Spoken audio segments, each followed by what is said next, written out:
quarterback. Presented by Listerine on WDAE.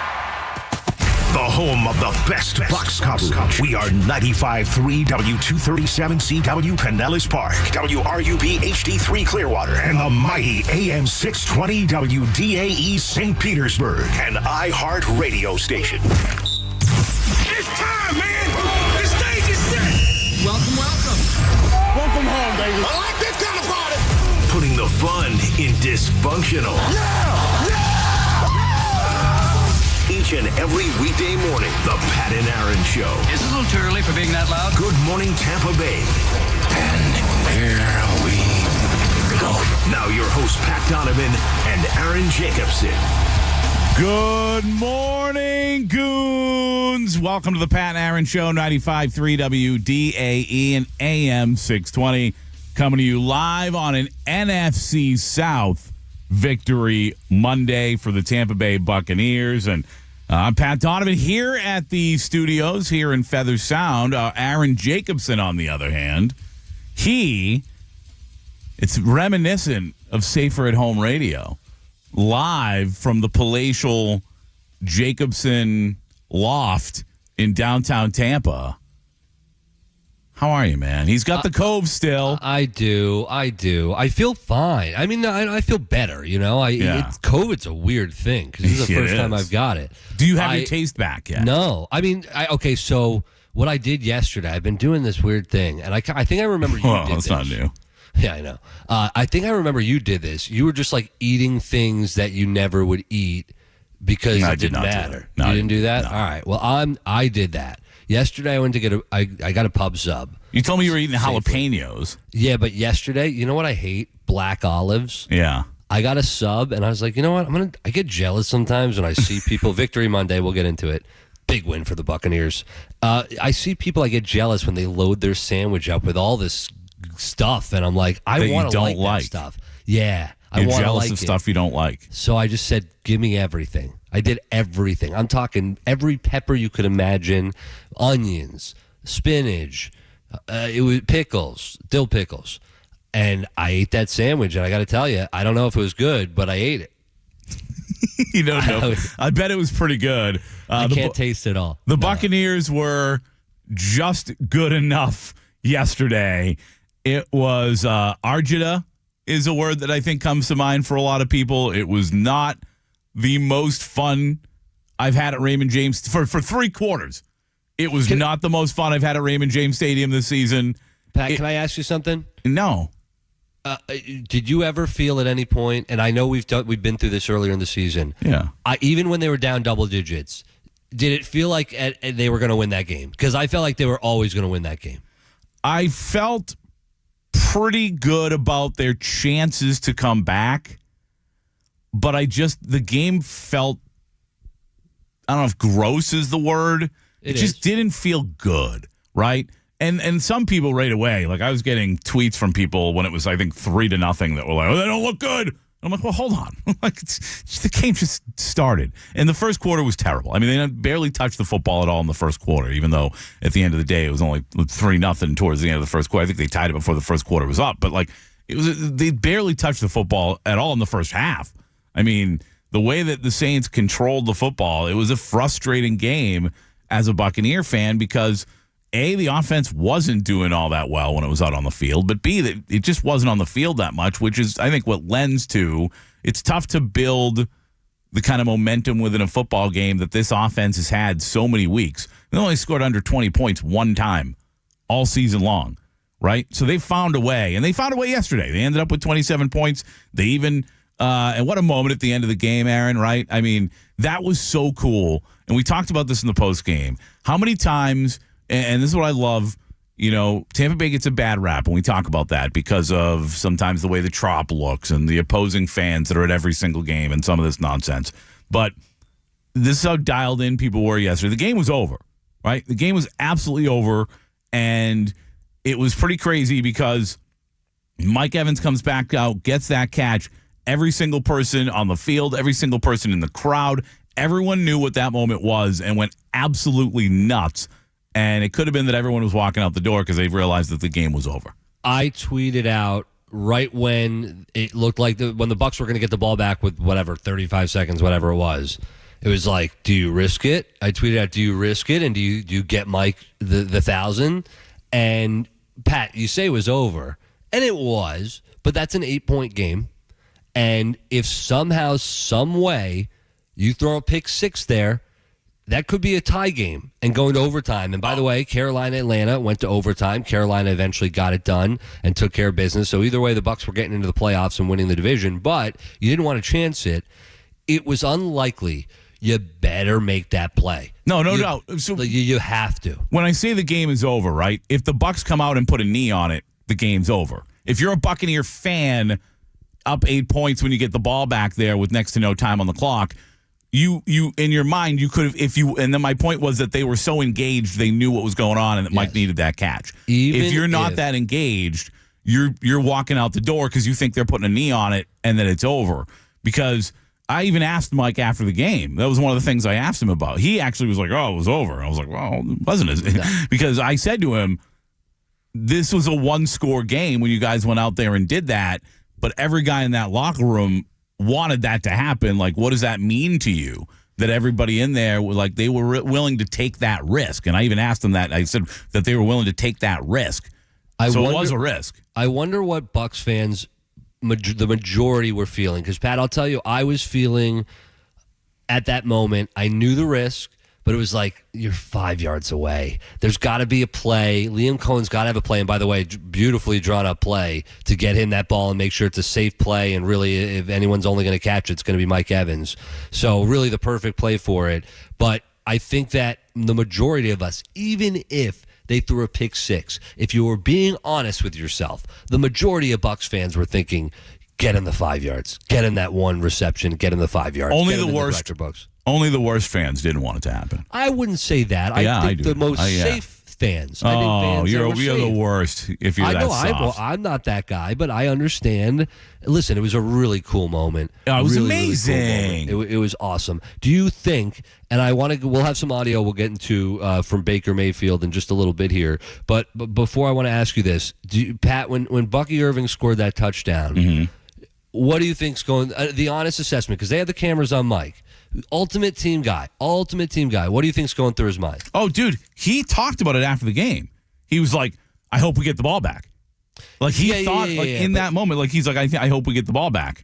Okay, and I want to get to that audio later, too. I don't think he was upset that Bucky scored. I don't think he was upset either. I don't think he was upset either. There was he was fighting in his mind. And this is what I was thinking of, like, the disappointment of he didn't get that 5 on that because it might very well be the last chance. But no, I don't think that entered his mind. He said his first thought was like, I hope we get the ball back. It wasn't, it's over, it's too late. It was, I hope I get another opportunity. But he was thinking about that. Interesting note, too, when I asked him about, hey, the team taking that risk and da-da-da-da-da, he answered that quickly again. He was like, well, he basically said, like, the game was over. And again, it wasn't really over. But I didn't realize, and I don't think a lot of people would, right, unless you really, really know football and have taken the time to watch the All-22 and stuff, like, the play that Bucky scored the touchdown on and the play that Mike picked up that 8 yards to go over 1,000 yards it was actually the exact same play. That's great. And they wanted, I'm sure, Mike to get the ball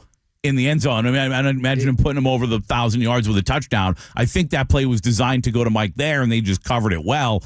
And then that's why I ended up going to Bucky. But it was the exact same play. He wasn't open on that play. It looked like he was was he on the opposite side was he lined up on the opposite side of the field on the other play, on the touchdown play?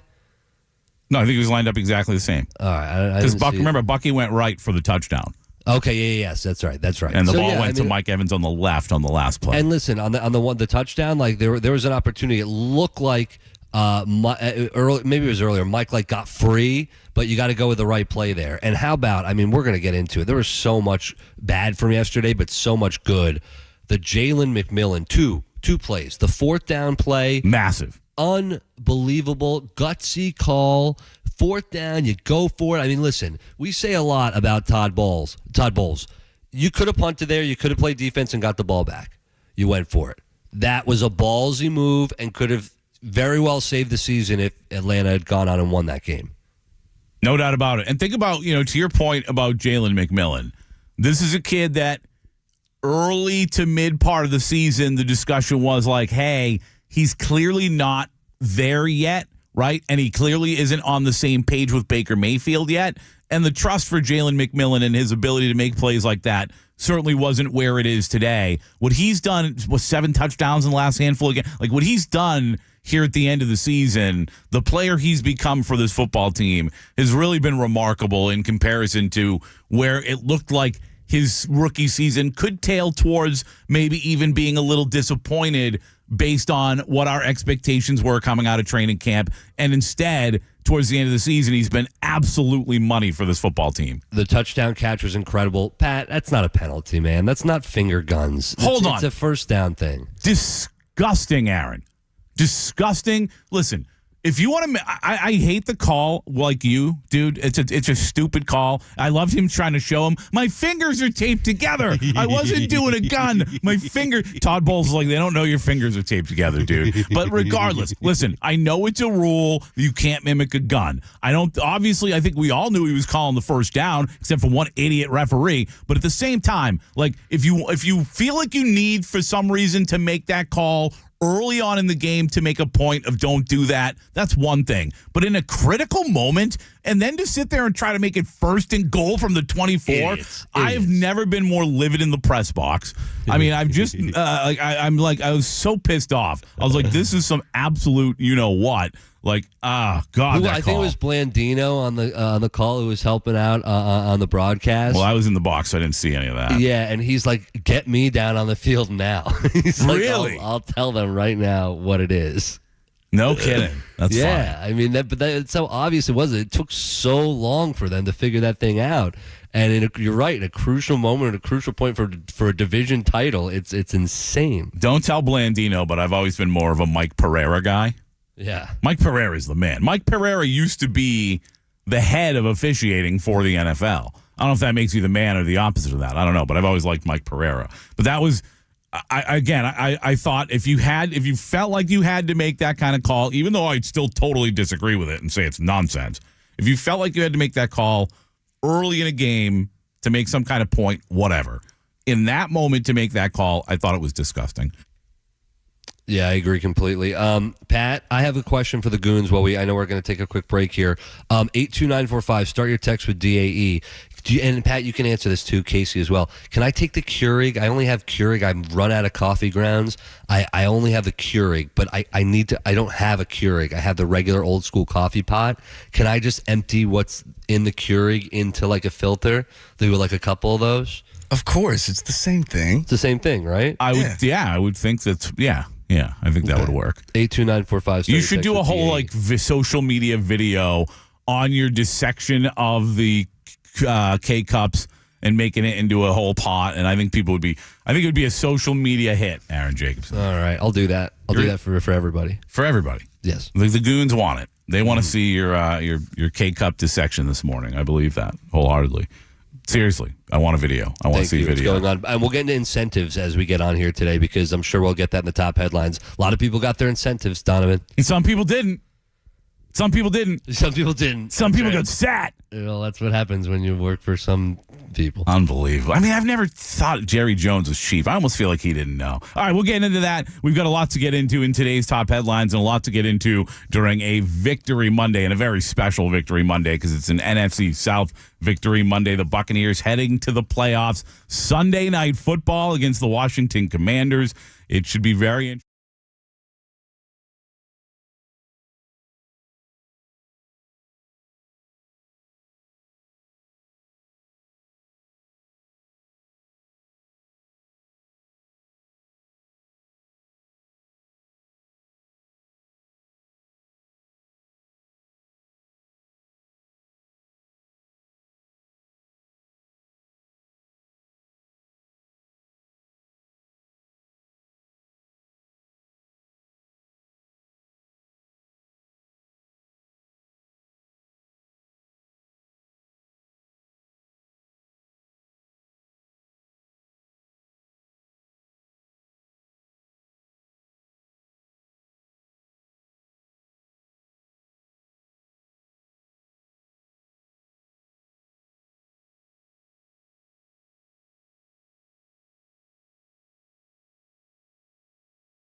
headlines.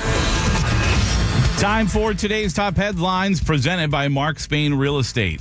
Mr. Warner, what are the top stories in all of the land of sports? First things first is the most popular league, the most popular sport in the great United States of America. Their playoffs are set. We have the bracket, and here is what it looks like. Our first game is going to be on Saturday between the 5 seed in the AFC, LA Chargers, at the 4 seed Houston Texans. And then on Saturday night, it's going to be the 6 seed Pittsburgh Steelers at the number 3 seed Baltimore Ravens. And then you go on to Sunday. On Sunday at 1 p.m., the 7 seed Denver Broncos take on the 2 seed Buffalo Bills, and that does it for your AFC side. And then on Sunday at 4:30, you got the 7 seed Green Bay Packers taking on the 2 seed Philadelphia Eagles. At 8 p.m., of course, it's going to be your Tampa Bay Buccaneers, the 3 seed, hosting the number 6 seed Washington Commanders. And then one more to finish up Super Wild Card Weekend on Monday Night Football, 8 p.m.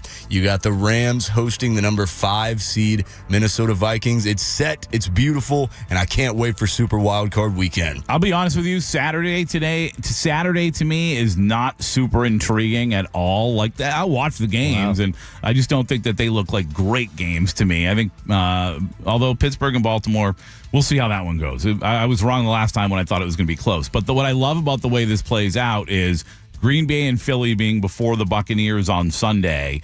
If Green Bay can beat Philadelphia, the Buccaneers would set themselves up with a second home playoff game if they could win against Washington. Yep. It's wild, and really it could happen. It really could happen. I even though Philly's a 4.5 point favorite right now, I do wish that game was. I wish the Bucs game was at 4:30 or even 1 o'clock on Sunday, just because the weather would be even better. I think the weather's going to be like 60 degrees at that time. It's perfect. It's going to be like in the 40s or very low 50s when they play at 8 o'clock, which is still good football weather. Yeah. It's still good football weather, but the Seahawks did the Buccaneers a big favor, I think, yesterday, because even though Minnesota got beat down by Detroit, I think if you're being honest about the situation, nothing's an easy matchup, right? But when you look at the situation here, the best matchup for the Buccaneers is to face the Washington Commanders. Even though it's a very different team than the team you beat week 1,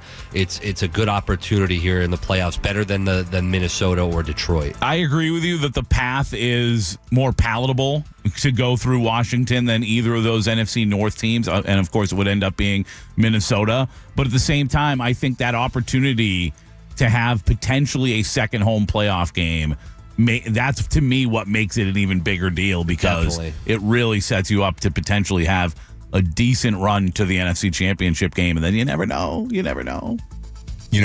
And of course, the 2 first-round buys in the AFC, you have the Kansas City Chiefs, and in the NFC, it was the Detroit Lions who clinched that last night. Boy, did they. Beat down of the Vikings 31-9. The Lions finished 15-2, and the Vikings finished 14-3.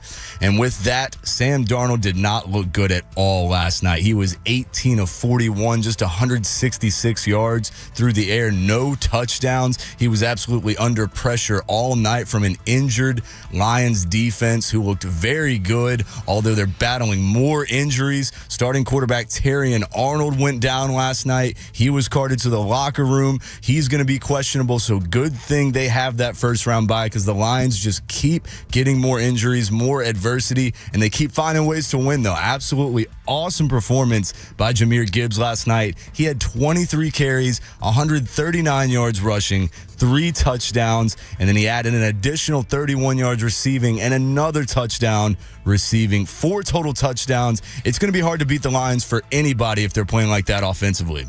It really is impressive, and I'll tell you what, you talk about what Jahmyr Gibbs did on the offensive side of the football, incredible, but hats off to that Lions defense, the way they played last night, as shorthanded as they are.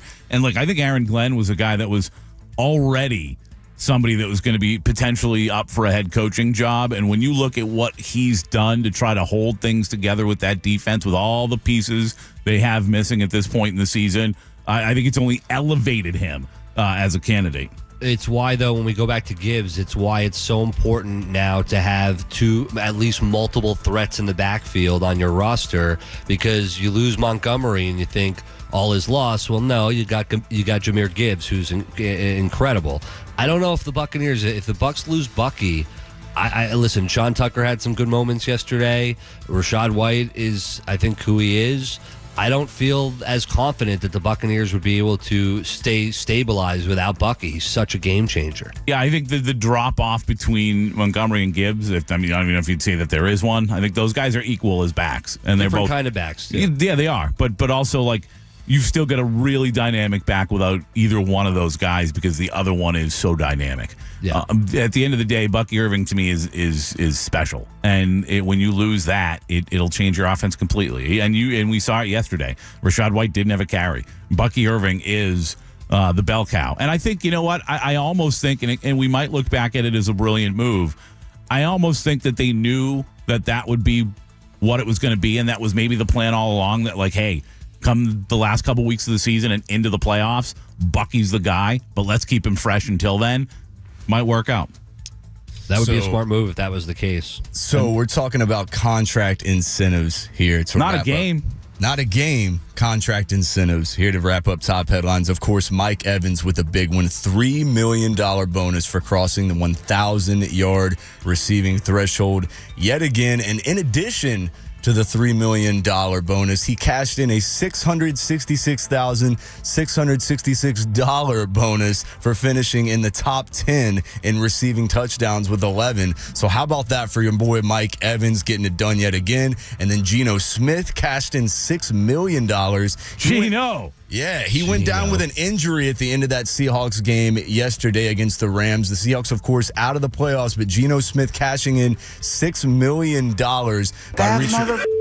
That's right, that MF. That reaching a career high in passing yards, completion percentage, and helping Seattle get to 10 wins. So that's not a bad day for Geno Smith. Baker Mayfield picked up an extra $2.5 million by finishing in the top 10 in the league or top 5 in the NFC in each of these categories. Passer rating, touchdown passes, passing yards, completion percentage, and yards per pass attempt.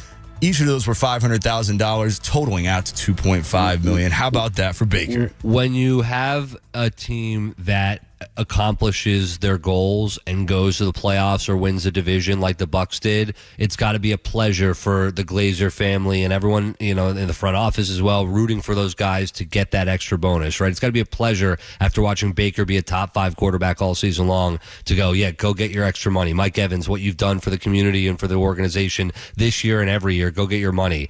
It's got to feel so different when you're the Seahawks owner and you didn't make the playoffs. You had a mediocre year, and Geno cashes in $6 million on incentives in that last game. That's got to be a very different feeling.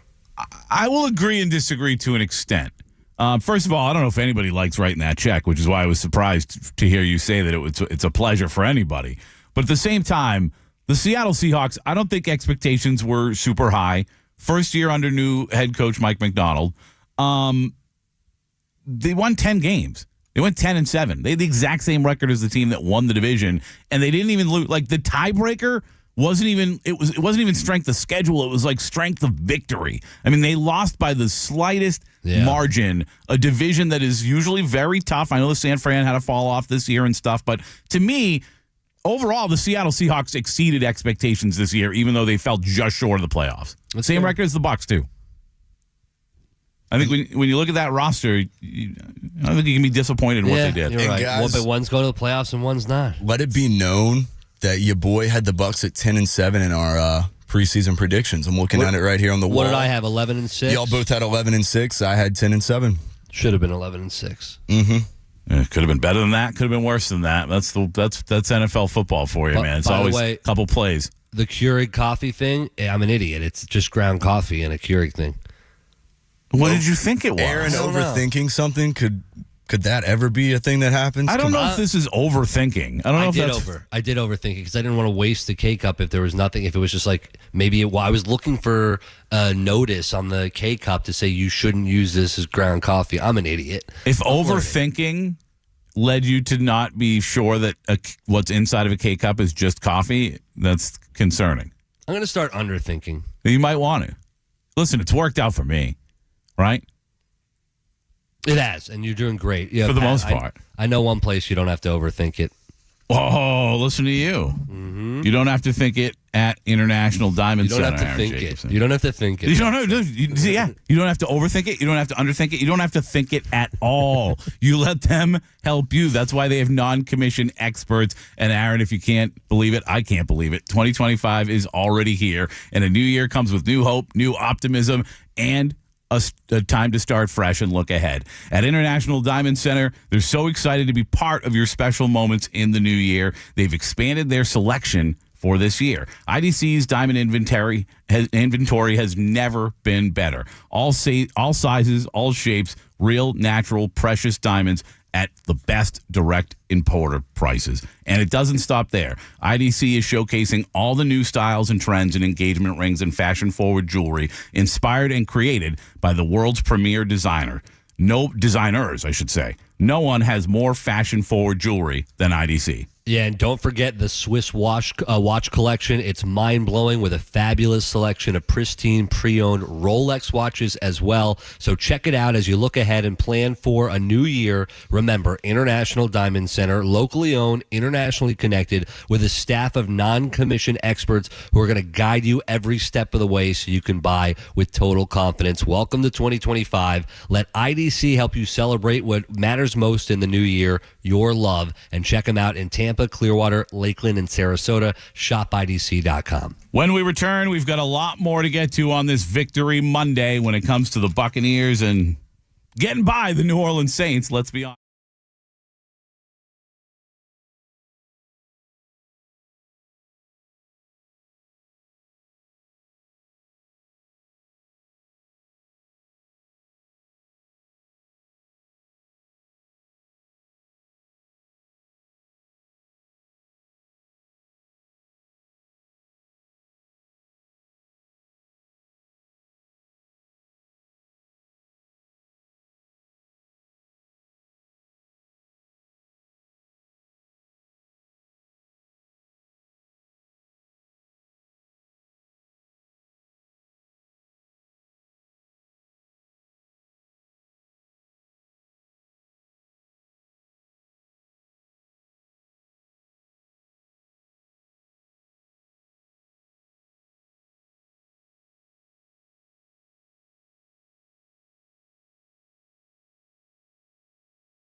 So, yeah, I wasn't worried at all. And in 2017, I got on the last drive against the Saints. I had missed a little bit of time that year, but that was just a bad year for me. And I was still able to get it in 2017 to keep this streak going. So, it's the Saints again this time. And somebody's asked a couple times on the Bartow Ford DAE text line, everyone knew he was getting the ball. He was wide open to the Saints, just allow it. They may have. They may have. A lot of respect for Mike Evans out there. I wouldn't be shocked if at that point in the game they were just like, whatever, let's get this thing over with, and they didn't really care. But we've got some breaking news to start the segment here, Aaron Jacobson, because, it's not real breaking news, actually. It's you and I, we don't know ball, Aaron. We don't know ball. Oh, what's the accusation? What do we do? Me, you, Jeff Attinella, we do not know ball. All three of us, and I'm an idiot. I realized that I probably shouldn't have put the college football games from this coming week on last week's Pick'em. So we've got we're 8 games in because those games are still to be determined. You, me, and Jeff Attinella through the 8 games this week, 3-5. Yeah, I know. If you look at my record all season long, when it comes to the ball, I don't know it. Doug, man, we would never lie to you. None of us know it. Me, you, and Jeff, we all blew it. Doug Wechter better than all three of us at 4-4. Casey Warner also better than us at 5-3. And Aaron, do you know who else was better than us at 4-4 during football pick'em? On Friday, Buccaneer John. I also know.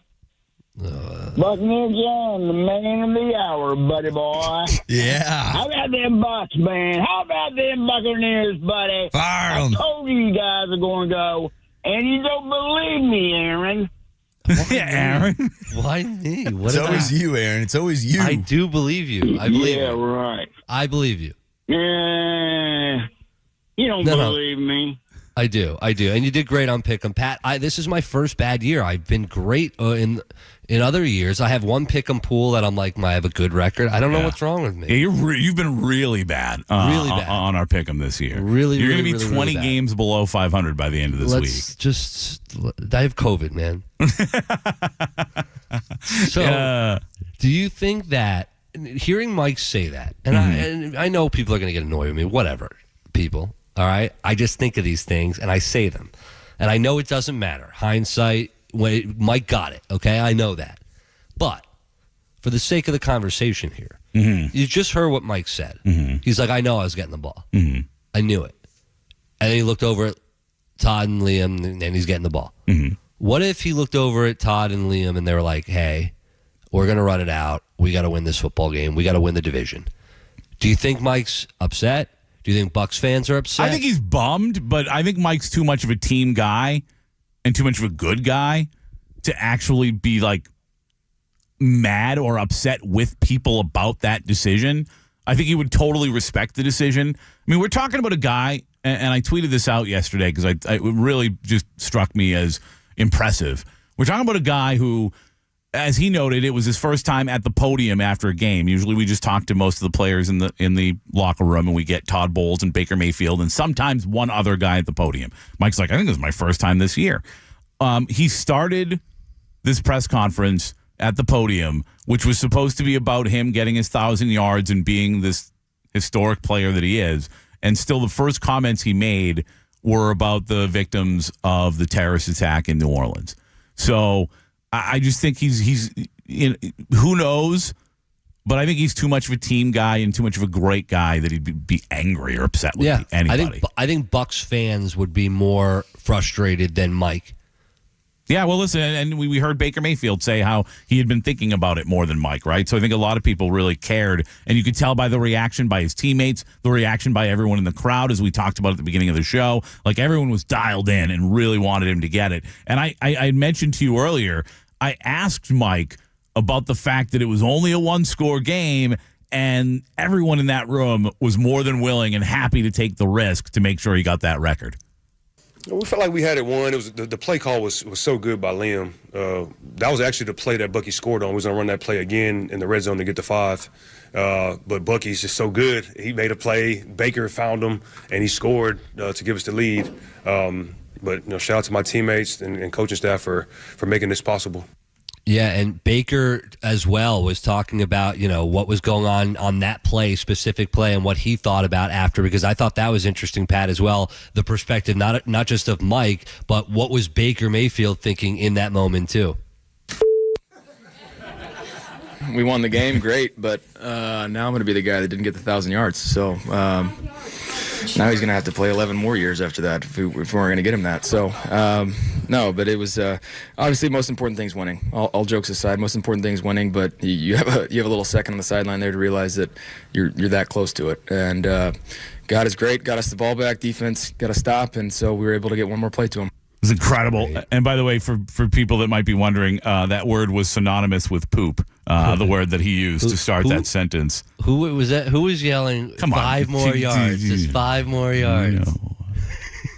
You know. Why? Why? Well, listen, to be fair, I jumped in on Mike Evans, and I don't think we have this. It's not really important, but I don't know if you heard after the game, somebody asked him how he was going to celebrate.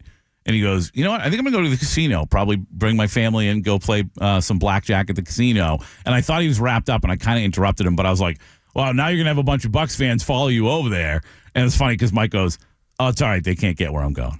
Yeah, that's great. Yeah, that's a little different. I mean, we all know that he needed 5 more yards. We all know. Everybody knew how many yards he needed. But what an awesome moment. What a way to end the game, too. And his teammates being able to just pile on him, and the game's over, and it's just incredible. They could have wrapped up that record a lot earlier in the game. Baker Mayfield had an opportunity to hit Mike on this deep ball where Mike was wide open. I mean, it would have been the record. It might have been a touchdown. It could have been a huge play. And Baker talked about missing that one as well. Like I said earlier. Same word, by the way. Same word. So, yeah, it was a lot of fun in the post game, despite the fact that a lot of the game was difficult to watch. Everyone was having a good time at the end of it. And I'll tell you what, that play to Mike to get him 1,000 yards, it almost felt like it erased the 3 quarters of poor play. And obviously it didn't, but for the crowd, for the people in attendance, the rush at the end of that game, it really did. That game, even if they make the playoffs and win because Atlanta ended up losing, it's such a different feel. If they lose that game to the Saints, Mike doesn't get 1,000. Just that post game just feels so different than, and today feels so different than it turned out. Well, yeah, I was talking about that too with someone last night because, our guy Brad Berlin, he actually texted me a video of the shirts and the hats prior to the game, and I'm like, oh man, this is gonna be interesting. And then if they lost, I was saying that to somebody yesterday. I'm like, if they lose the game, how weird is it to take the hat and the T-shirt and put it on and celebrate after a game you lost? You see it in Major League Baseball, but you lose all the time because there's 162 games. That doesn't really matter. That doesn't make it weird. In the NFL, I feel like you lose a game and then you get in the hat and the T-shirt, and it's like, how celebratory are you, It's not as bad as, the championship shirts made for the team that don't actually win the championship, and we know where those shirts go. That's a good thing. That's a good thing. We get to help people. That's true. We get to help people. That's true. Without failures. It's amazing. You know how many kids are running around in some distant country with a shirt that says undefeated Patriot? Actually, probably not. That was a long time ago. I forget. You really elaborated on it. I mean, listen. It's a good moment. Must be a lot of Saints fans over there. When we return, Mike Evans made history yesterday. Some people are saying the Bucs shouldn't have taken such a big risk on getting him the record. We're going to talk about that on the other side and a lot more when it comes to Victory Monday and looking forward to the playoffs this weekend. Mike and Holiday, hang there.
AM 620.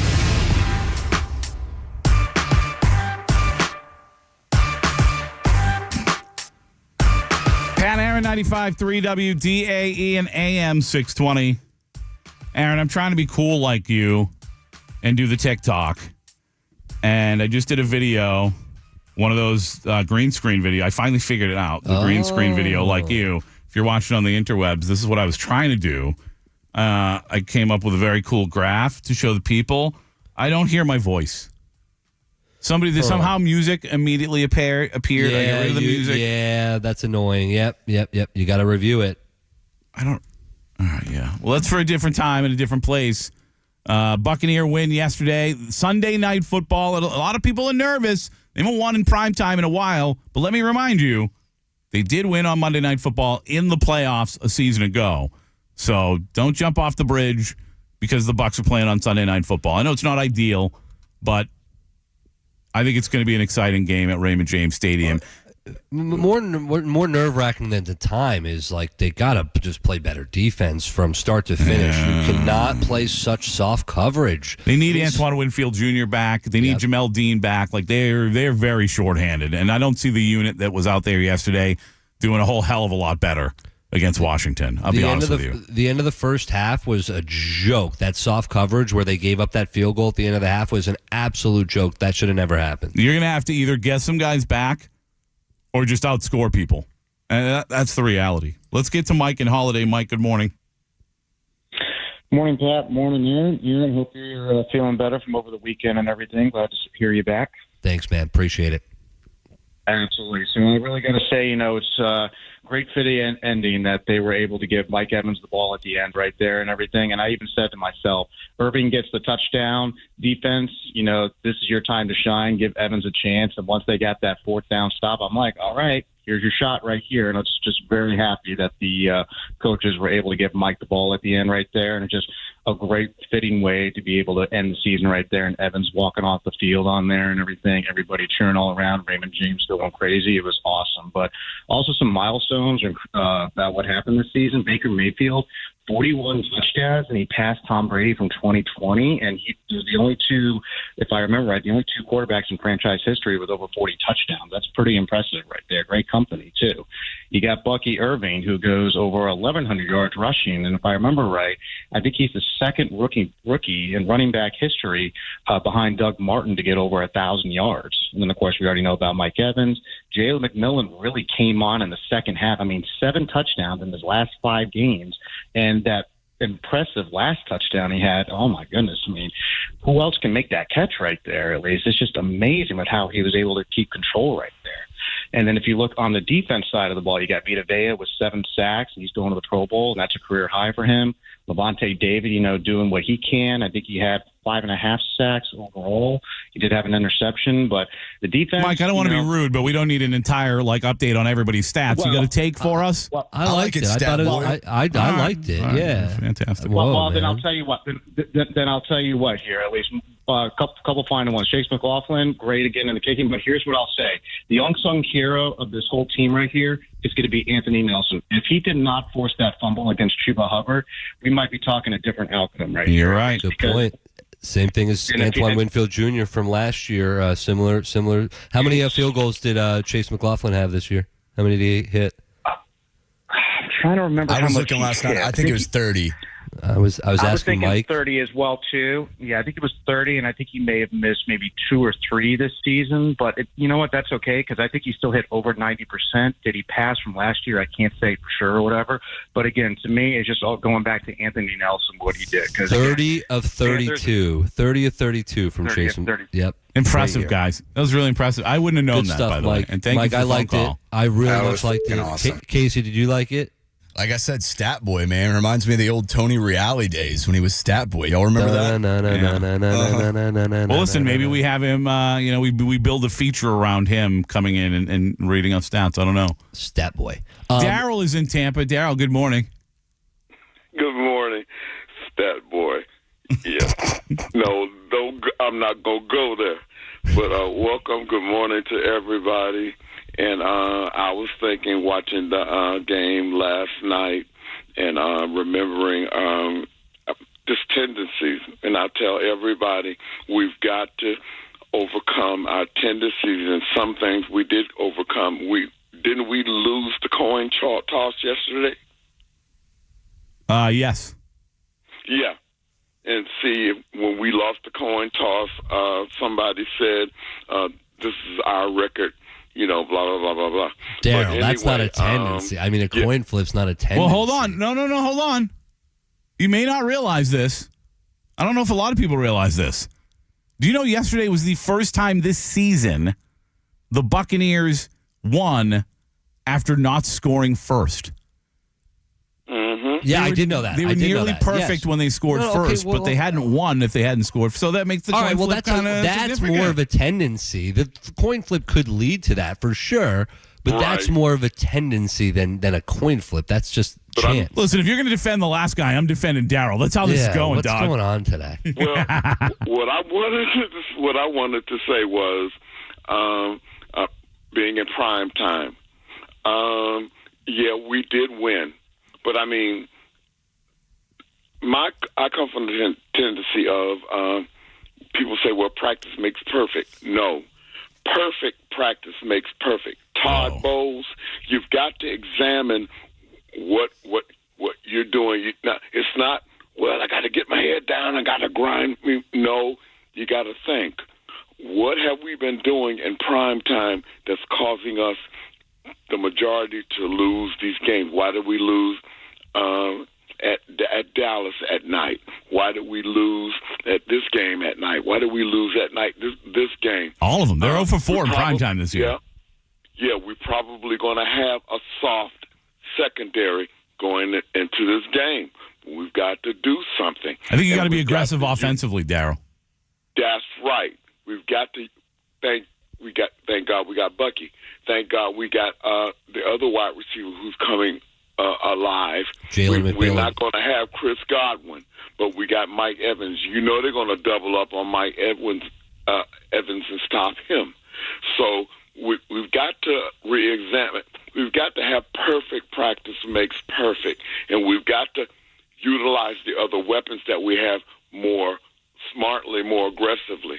Daryl, good morning to everybody. Hey, thank you, buddy. Appreciate the call. And Pat, I think Daryl makes a really good point there, especially with Jalen McMillan. I mean, what a time for him to emerge. And, yeah, without having Chris Godwin, that's a huge void. And for him to fill that, and he's filled that at the end of the year, and especially yesterday with some huge plays, perfect time for this. You'll never get the physical play out of really anyone on this team, wide receiver-wise, that you get out of Chris Godwin. But regardless, Jalen McMillan has been fantastic in recent weeks, and definitely a big part of why this team has won 6 of 7 and is playing some pretty good football down the stretch. Although yesterday, again, not a very good football game overall until the final quarter. Somebody did text in literally perfect momentum to go into the playoffs with. I don't know that I would agree with that. Like I really, and one of the things I talked about yesterday, Aaron, and during the week with you, is I really wanted to see them put up 2 consistent football games in a row, and I don't think they did that. Did you feel? I felt they had a better chance. I felt more confident going into last year, that game at home against Philly, because of the disarray that the Eagles were in, more so than Washington's got all the confidence in the world. Rookie quarterback had a great season. They won that game yesterday where they weren't even real. I mean, they were trying to win, but Jaden Daniels didn't play the whole game. I mean, they've got all the confidence, much more so than Philadelphia did last year, so they scare me more. There was some disarray going on in Philadelphia last year. There's no question about that. But I just think they were a better football team than Washington is. Mm-hmm. And I still think that. I think obviously this year they've been a better football team. But I think last year's Eagles, despite all the issues, were a better football team than this year's Washington Commanders team. I could be wrong. The talent might be very similar, but I think overall that was still a better Eagles team. And again, I love, as you know, I've been saying it all year, I love Jaden Daniels. Still a rookie quarterback going into his first playoff game. Anybody will tell you that the playoffs are a different animal. And you said it earlier. This is a better matchup for the Buccaneers, or should be, than Minnesota or Detroit would have been. And obviously Minnesota would have been the team. So Daniel still scares me. 3.5-point favorites. The Bucs are 3.5-point favorites going into Sunday night. Should they be? No. No. Not It 3.5. was 3. I saw 3 last night. It's changed. It's already jumped to 3.5. Yeah, I saw 3.5. I think it's more of a 2-point type of spread. Yeah. 2.5 type of deal. I'm definitely not putting any of my newfound money on it. Because I won with the Bucks winning the division. Oh yeah, how much you win there? 100, Like well, 130. I got 180 because I put $50 down before the season. So now the tax man knows that I won $180. Yeah, come get me, 180. guys. All right, we're gonna continue to build and celebrate this Victory Monday coming up on the other side. Buccaneers 4 consecutive divisions, and by the way, the only team in the NFC to now make it to the playoffs 5 consecutive years.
Petersburg, an iHeart radio station. Welcome back to the Pat and Aaron Show on this Victory Monday. This hour's coverage is brought to you by Epic Health and Fitness. Real goals, real gym, real results. And some real results for the Buccaneers yesterday. Some real I like results what you did there. Thank you. For Mike Evans getting his 1,000 yards. We had the Mallard Duck yesterday making another appearance at the game. I believe this was a different Mallard Duck than the one we saw on the field last week, which led to a blocked punt, which led to a touchdown, which led to Captain Fear fearing losing his job as the mascot to a duck. Do you think that he had a lot of fear in that? I mean, why? How could you not? Yesterday, as someone from the conservation, I got to get it right here, from the Ducks, for the Ducks. The dude's name what is Ed Orgeron? Anchor. Ducks Unlimited, the wildlife conservation group. They brought another female mallard at the game. Great reporting by Jenna Lane on the mallard duck, the new mascot. I was convinced that we were going to see a blowout victory for the Buccaneers yesterday as soon as I saw Ryan Jensen walking in with a duck. We actually had a full couple of minutes on the Bucs radio pregame show talking about, was it the duck? But apparently it was not the duck. No, different duck. But listen, the game yesterday, Pat, going into that game, I felt just as confident as you that the Buccaneers would handle their business. And for a while there, they weren't handling their business. And there was no business handled for a while. And I don't know, listen, they're going to have to come out much better in that Sunday night game against Washington. That goes without saying. Yeah. This is the playoffs. But it still baffles me. And listen, I'm not going to crucify Todd Bowles today because there were some gutsy calls he made in that game that helped this team win that game. And this team always fights for him. But how does that defense come out so bland, so unenthusiastic, so uninspired in a game that we're all watching with full inspiration, but they didn't get the memo? It's interesting that you say the defense because I thought it was the entire team. I thought the offense was just as poor in the first half.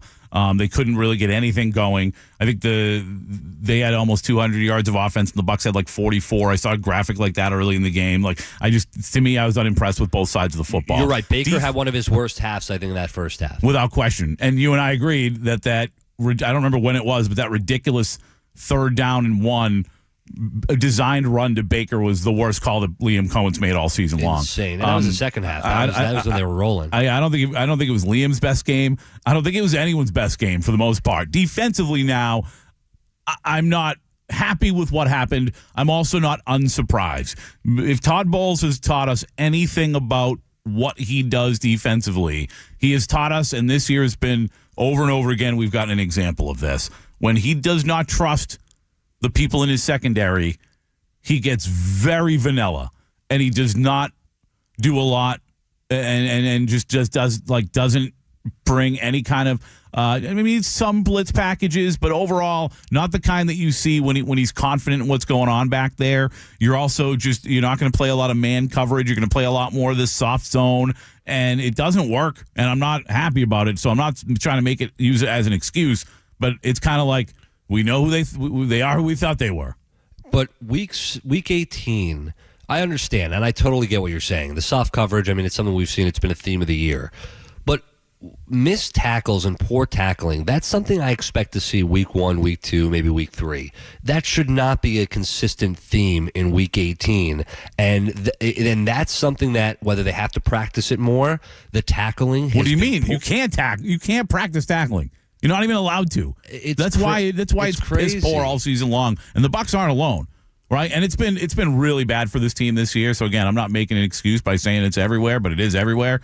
But they've been a poor tackling. But I don't know, they tackle donuts at practice. How much is have you seen the big foam or whatever the hell it is donut? How does tackling that donut help you tackle an actual athlete trying to make you miss? It's leading to poor defensive efforts, and especially from this team. And I don't want to give it the excuse, Pat, because we're not. You're right. It's definitely league wide, but not as glaring as I've seen. At least, obviously, I'm more honed in on the Bucs on Sundays than I am on any other team. But it's enough already. Wrap up and get a guy down. If Jaden Daniels is slipping through you guys, come next Sunday, you're going to have a lot of trouble. It's going to be a long night. Yeah, no doubt about it. They got to keep that kid contained. That's something they've done a fairly good job of this year is contain on the outside. They haven't been, even though they're not getting after the quarterback necessarily, they haven't been completely out of place a lot when it comes to quarterbacks being able to get out of the backfield. Obviously, Lamar Jackson's always going to be a problem, and Jaden Daniels will be to an extent as well. He had a pretty good game on the ground in week 1 against the Buccaneers. They didn't really get much else done. And I think the Buccaneers' game plan, and listen, to an extent, it may be again. I think the Buccaneers' game plan would kind of be like, hey, we'll let this kid, because he's going to, make a handful of plays in the run game, but at the same time, we're also going to make sure that they don't beat us in other ways. Then don't let Terry McLaurin kill you either. On the text line, 82945, start your text with DAE.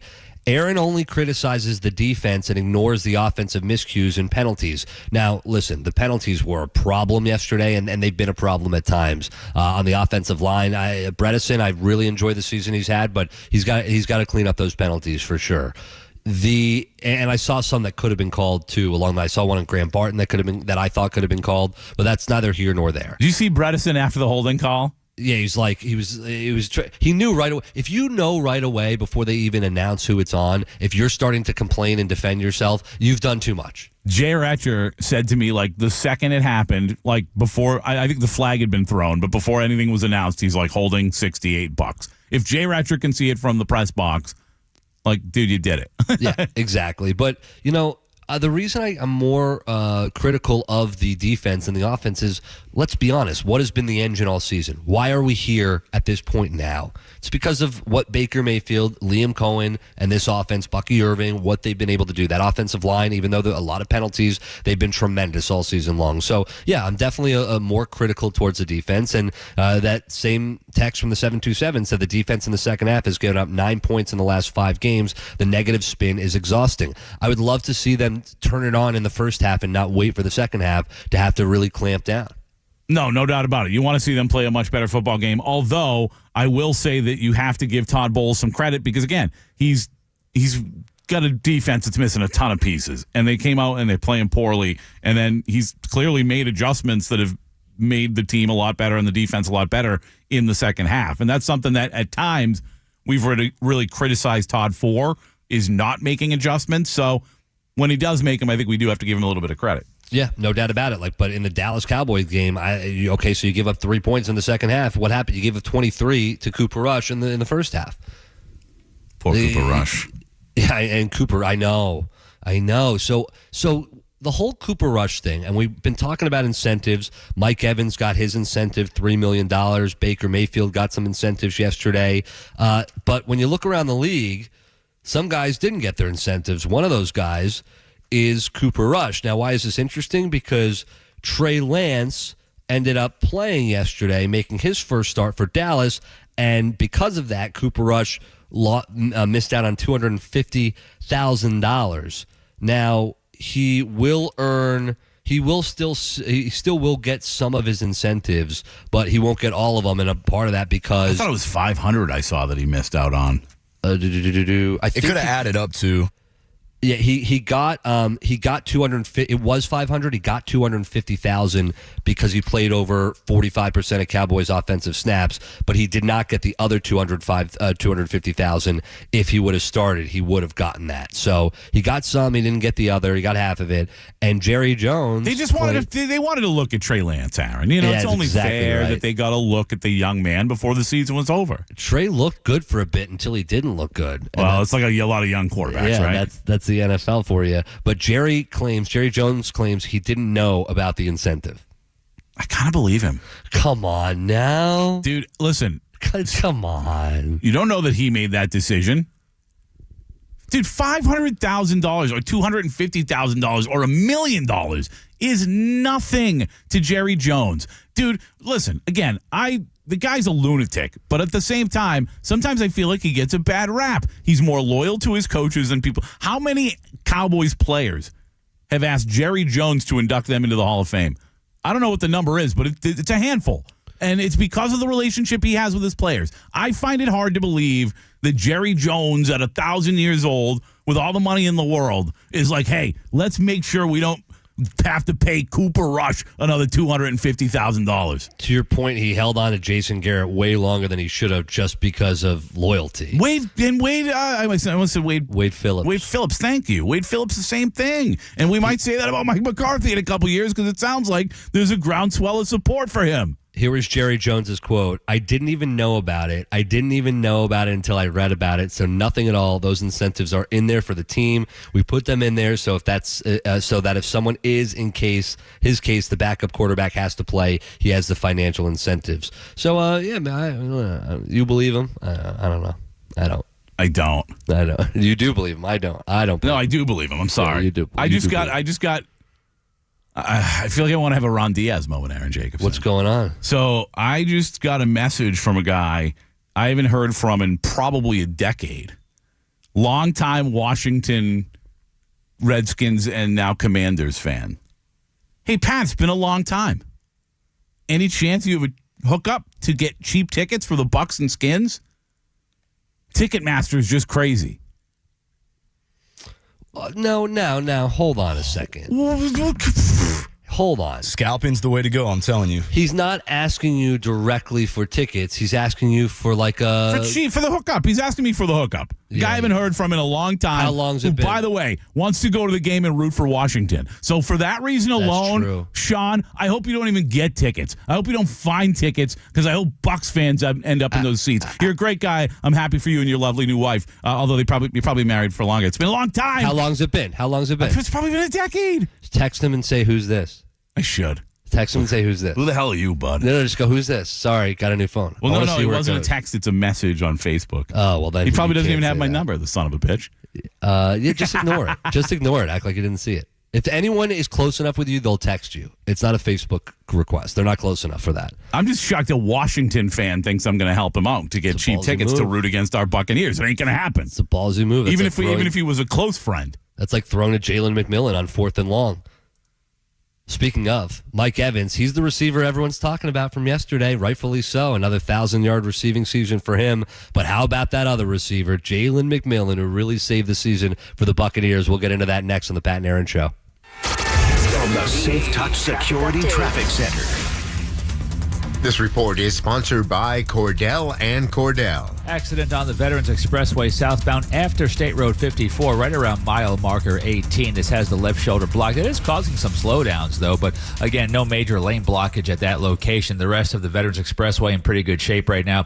Seeing no delays around the airport. 275. A little bit heavier now from the University Lake Magdalene area, now down towards the Seminole Heights portion. Get traffic info around the clock by searching News Radio WFLA on iHeartRadio. I'm Pat Largo. Cordell and Cordell, a domestic litigation firm, is a partner you can count on. Schedule a consultation by calling 866-323-7529 or visit us at CordellCordell.com. That's CordellCordell.com. Tampa, the Verizon Super Bowl Fan Fest is coming to the Wharf on February 9th. Free limited tickets available. Visit your local Verizon store or VerizonFanFest.com for details. Must be 18 years or older or accompanied by a parent or legal guardian to attend. Terms apply. Did you know your skin is the largest organ of your body? Huh? That's why you should shower with Old Spice Super Hydration Body Wash instead of plain old bar soap.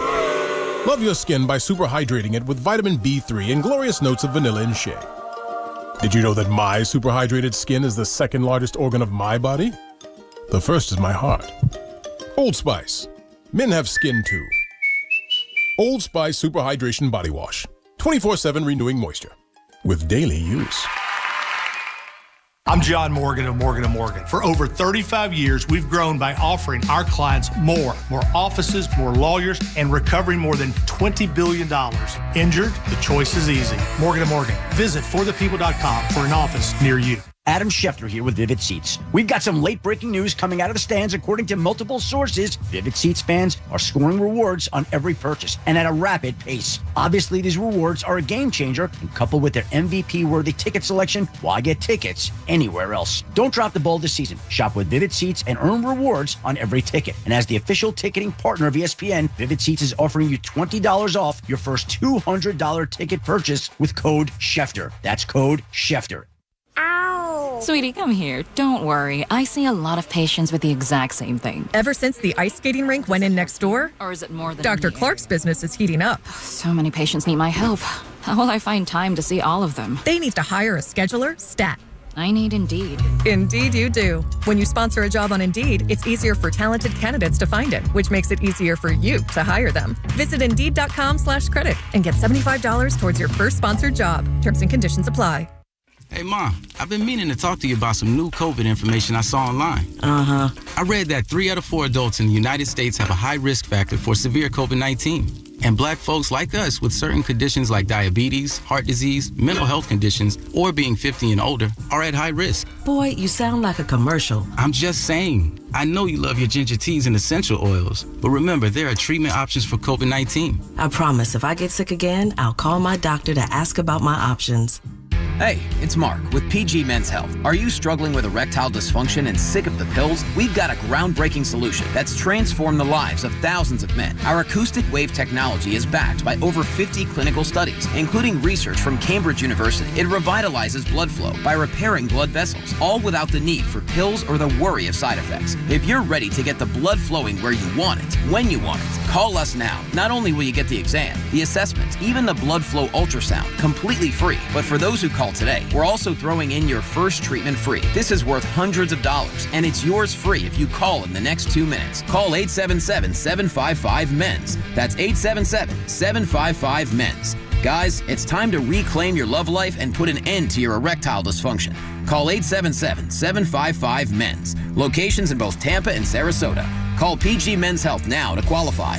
877-755-MENS. Go to markspain.com to get a guaranteed offer on your home today and start packing. This report is sponsored by Valvoline Instant Oil Change. Mix of sun and cloud today. We have a 50% chance of showers and thunder showers, more likely in the afternoon. Our high right around 73. Overnight, partly cloudy skies, are low down to about 43. Tomorrow, things change. Lots of sun, but lots of cooler. Our high only about 53. Get weather info around the clock by searching News Radio WFLA on iHeartRadio. I'm John Thomas. Need a change this year? Drive into Valvoline Instant Oil Change for an always quick but never rushed quality oil change. No appointment needed. Save $15 off your next oil change at VIOC.com. Valvoline Instant Oil Change. They'll get you back on the road in no time. For more information about contests on this station, go to 953WDAE.com/rules. Now, back to the Pat and Aaron Show on 95.3 WDAE and AM 620. Overall today, we offensively just too many penalties, too many long distance, second and longs, third and longs. So we were in a situation right there where just scramble drill took over. They're dropping out under coverage, and Jalen recognized it quickly, just turned out right, and fundamentally sound, toe tapping on the sideline in the end zone and making a great play. And what an unbelievable few minutes there. And this hour's coverage brought to you by Epic Health and Fitness. Real goals, real gym, real results.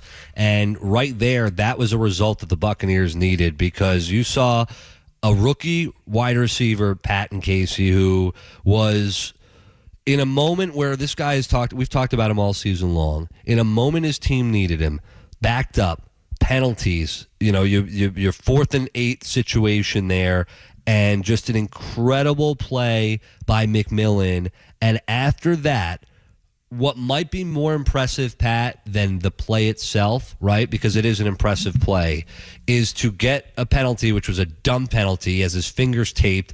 He was just doing the first down signal, and the refs thought it was a gun. I'm glad you said. I'm glad you clarified what you meant by dumb penalty, because I didn't think it was dumb on Jalen McMillan's part, and clearly you don't either. No, it was the officials that were dumb, and I agree with that. Yeah, thank you for clarifying, because I want to make that clear. That's not on Jalen McMillan, but for him to know. Even though we all know it wasn't, it shouldn't have been a penalty. It was, and easily that could have gotten lesser men like myself. That would have gotten in my head. No way do I keep my composure to come back and make a big play for them. Really? I'm a mess. What's wrong with you? Especially with COVID. I'm very foggy. But, do you have the fog? The fog is real. I totally understand what people are talking about. The fog sucks, dude. I guess with the sinuses and my ears are popped, I can't hear it. It's very bizarre. Thank you. But to keep his composure and to come up with another huge play, and just a great play, keeping his feet in bounds. I see the making, right? It took me a while. I was a little down on him this season, and he was very quiet. And now I'm seeing what everyone and why he has that confidence. Just huge moments. I know, Pat, the attention was on Mike Evans, but Jalen McMillan, big part in saving the season. Yeah, and you can't get down on guys in their rookie season. I always say that because people were down on Vita Vea for a while because of injuries, and I mean, it just sometimes it takes guys a little while. Sometimes it takes guys a couple years, and luckily for us, especially with the injury to Chris Godwin, it has not taken years for Jalen McMillan. Is it fair, Pat, that I look at the receiving position and the running back position, especially receiver, is a little bit different as far as the scale of how you can adjust at an NFL level? Different how? I guess that's. I don't know if it's fair until I know what you mean by that. If you're a great route runner and you've got speed and you've got great. By the way, there hands, aren't many great route runners coming out of college. There's some good ones. Yeah, but there aren't many great. Like Mike Evans was not a great route runner coming out of college, and he's the best receiver the Bucs have ever had. I think like you look at guys like Justin Jefferson. There have been guys at the receiver position. It always seems like a rookie jumps right out at you, or a couple of them. And it feels like to me, and I could be wrong here, but it's maybe easier is not the best word to use, but the adjustment doesn't seem as challenging for some of those receivers as it does for, let's say, someone playing on the line or someone trying to figure out the speed of whatever defensive position they're playing, or someone who's playing quarterback, for instance, something like that. I don't know. I would disagree with that. I mean, maybe there are guys who have an impact early because they do a good job, but to me, wide receiver can be one of the more difficult positions because of the fact that you have some of these play calls now where you've got to read the defense and your route changes based off what you see. And if you don't see what the think about how hard that is. Me as the quarterback and you as the receiver have to see the exact same thing from the defense and make the exact same decision. And if you're off on any play because you see something different than your quarterback, you can blow that whole play up. So it's a really difficult position to transition into. I also, on that play, the 4th and 8 play, I have to give so much credit to Baker. Do you know how much confidence you have to have in your receiver as a rookie to go out there and to say, I'm going to throw that guy the ball in when it's all on the line and we have to make a big play? We needed that play. That's a lot of faith. Yeah, that's one of the most impressive parts about this whole thing to me, Aaron, is the fact that, we both know, and we talked about it earlier in the year, that there was a time where I don't know that I would say that Baker didn't have confidence in Jalen McMillan. He couldn't trust him yet. And I think yesterday we saw he's got an enormous amount of trust in that young man now. There's underrated moments of that game and that go unspoken, and that happens in every game and every win, Pat.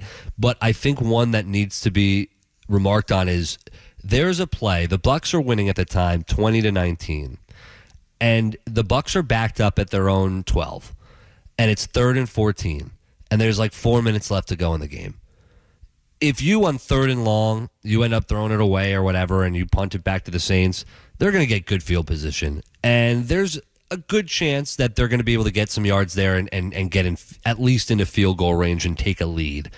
For Baker Mayfield to do what he did on 3rd and 14, scrambling up the middle for almost 30 yards, that's Baker Mayfield. That's this team. That's what this season has been. Right there, one play in a nutshell. It really was, and I got Casey working on this right now because if you didn't know, he actually had a career high 68 rushing yards yesterday. And if you didn't know, don't feel bad because I'm not sure that Baker knew either. 68? Yeah. Wow. Yeah, it's just they were dropping into coverage. Like I said, we were in a lot of those longer yardage situations, so they were dropping out in coverage, sinking underneath that, not trying to let us convert it through the air. So trying to take advantage of that with my legs and just make the most of the opportunity. Well, he certainly did, and the Bucs made the most of the opportunity and got themselves a win. The Falcons didn't make the most of any opportunity. They got themselves a loss in a very high-scoring overtime affair with the Panthers. We'll talk about yesterday's win and what the playoffs look like, what Sunday night's matchup against Washington looks like with Scott Reynolds. Our friend Scott Reynolds from Pewter Report will join us on the other side, but Buccaneers hoping to get some guys back from injuries when it comes to this game against Washington. Going to have Antoine Winfield Jr. out there. That's going to be an important piece to the puzzle here. But if you're dealing with any injuries yourself, Florida Orthopedic Institute, in partnership with Tampa General Hospital, they've got who you need to make sure you're getting fixed up. Highly skilled, board-certified physicians and surgeons at Florida Orthopedic Institute. And we have Dr.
on 95.3 WDAE and AM 620.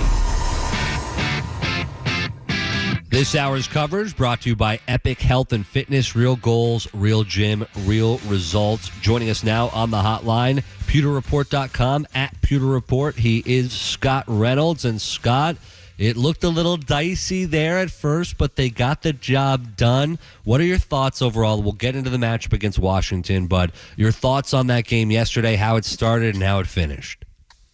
Well, I mean, the finish was absolutely storybook, right? I mean, all the boxes were checked.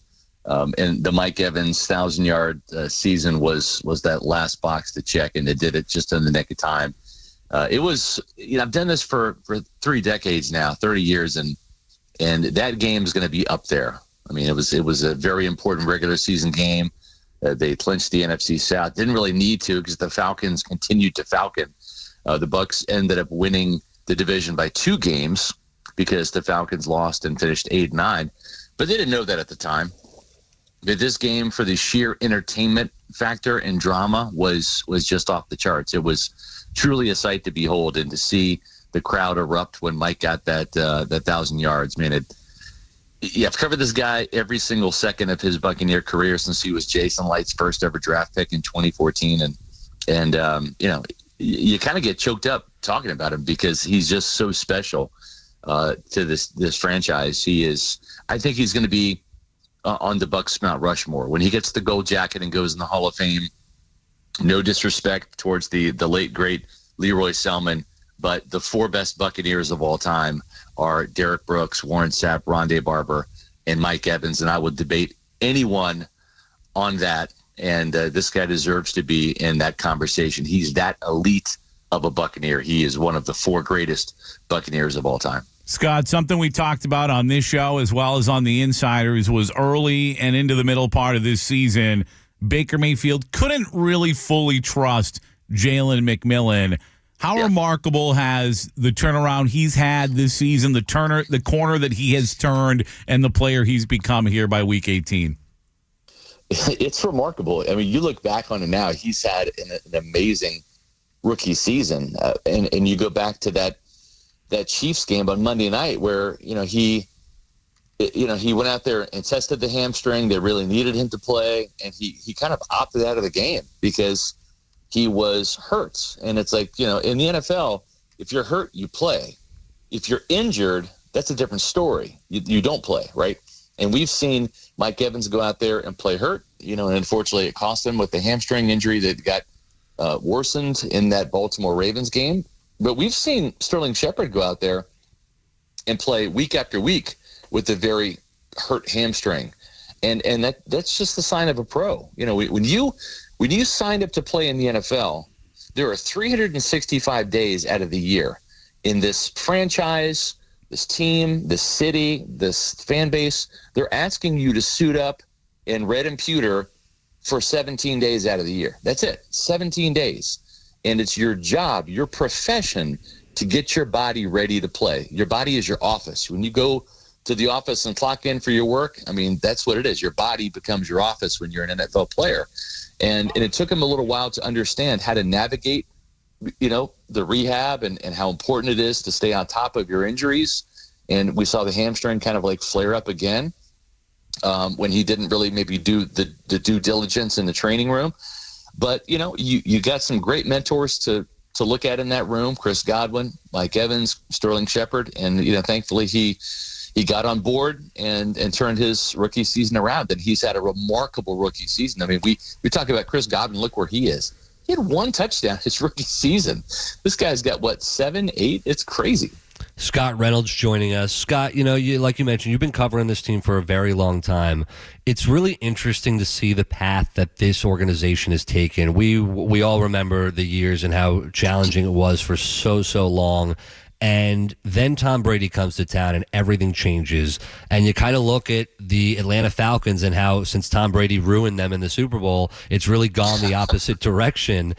Who do we give the credit to? I mean, Tom Brady certainly, changing everything.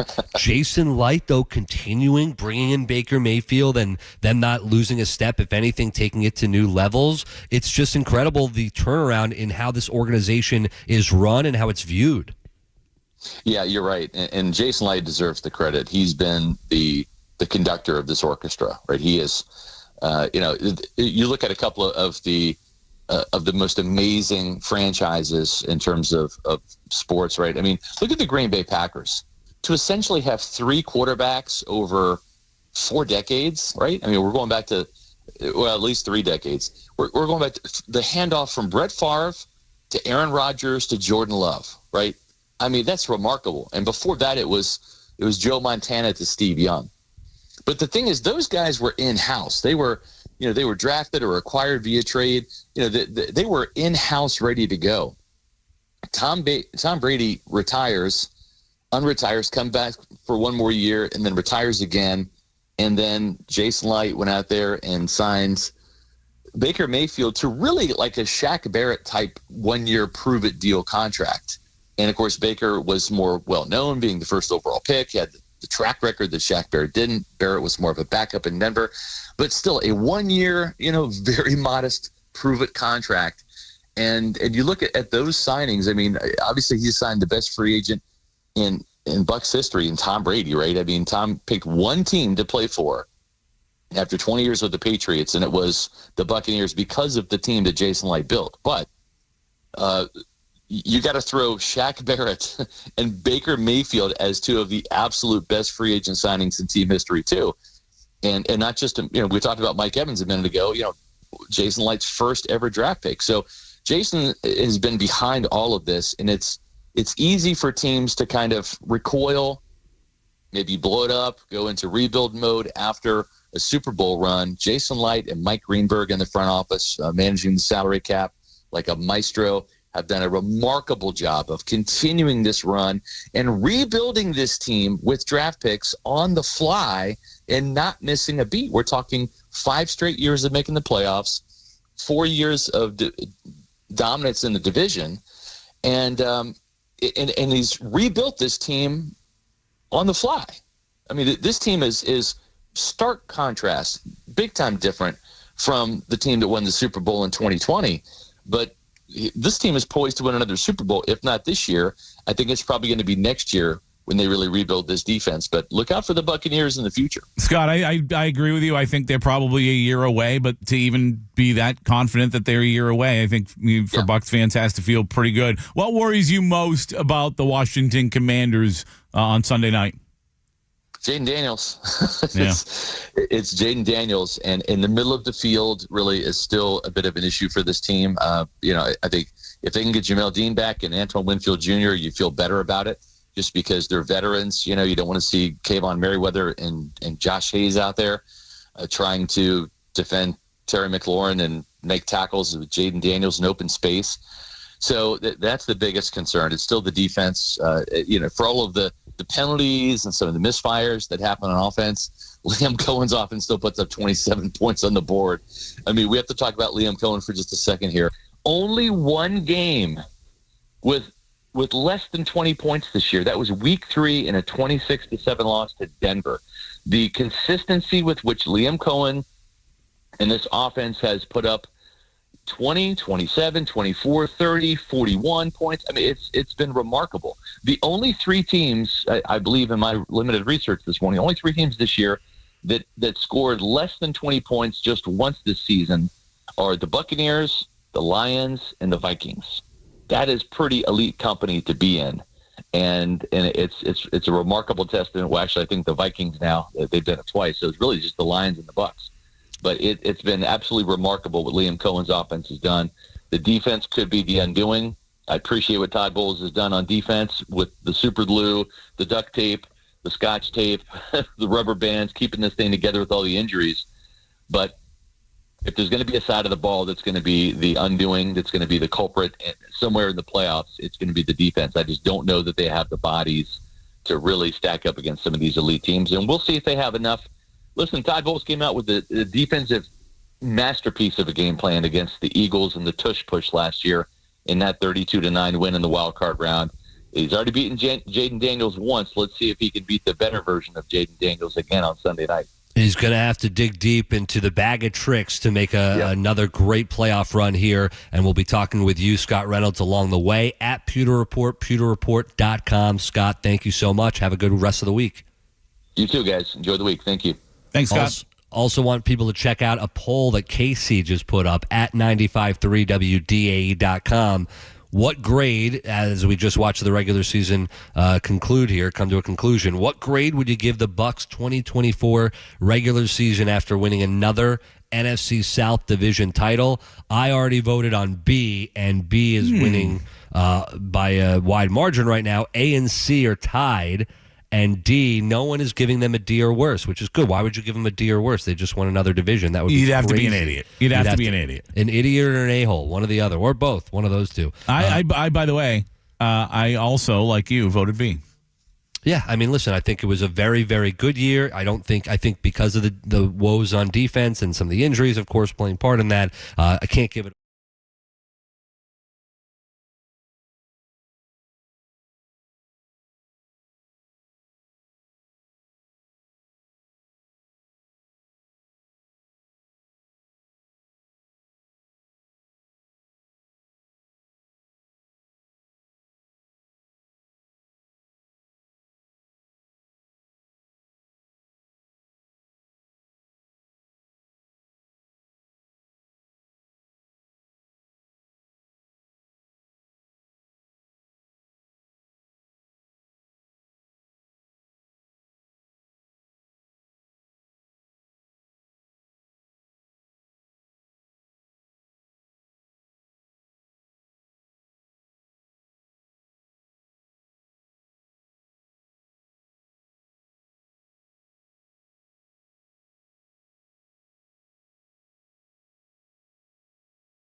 Start things I like off with the legend, the first ballot Hall of Famer, Mike Evans, once again getting 1,000 yards on the season. And guys, what an amazing way to do it. At the end of the game, we're all biting our fingernails. We know the Bucs have this thing won. They're only up a score, so you can't turn the ball over, but you got to feed Mike. You got to get Mike that 1,000. You can't end 5 yards short of 1,000. And perfect moment, end the game on that. His teammates go nuts. Ray J goes nuts, and Mike gets 1,000. Things I like has to be, to start off, Mike Evans getting 1,000. No doubt about it. And the way that it happened, like you said, it was, and I think Scott Reynolds just used the phrase storybook, and it really was. For him to get that catch, I think all of us kind of thought it wasn't going to happen when Bucky Irving scored that touchdown. Not that anybody in the building, Mike Evans included, was disappointed by that touchdown, because it basically sealed the deal that the Buccaneers were going to go to the playoffs. And, we ended up learning while we were all down waiting for Todd Bowles in the press conference that Atlanta went on to lose too. But you don't want to back into the playoffs by any means. And I like that the Buccaneers finished it off with a win, a double-digit win season, a win better than a season ago, which was a win better than that. This is an ascending football team. That's definitely something I like, how young this team is, and the fact that even when they're not at the best, a lot of times they figure out a way. Yeah, Jalen McMillan yesterday, part of things I liked, one of those young guys figuring out a way. I got to be honest, Pat, I was a little disappointed. And if I'm being honest with how I felt at that moment, when Bucky's running free to the end zone, I'm like, oh, I wish that was Mike. So I know it was a weird feeling, because you're psyched that the Buccaneers are going to get that win, and they solidified that win, but you also wanted to see Mike get it, and I didn't know if he was going to get another chance at it. He ended up getting it, thankfully. No doubt about it. Another thing that I think we all liked, I know I liked it. I was in the car. Heidi and I did a little running around on Saturday morning between the hours of 9 and 11. We listened to a little something called Chris and Casey for the first time. Oh, I heard some of it. How was it this week, Casey? It was great. I think we have a lot of room to improve, and we're both young and hungry, and we got to build some more chemistry. But overall, great first show. But it's only up from here. Have you guys fought yet?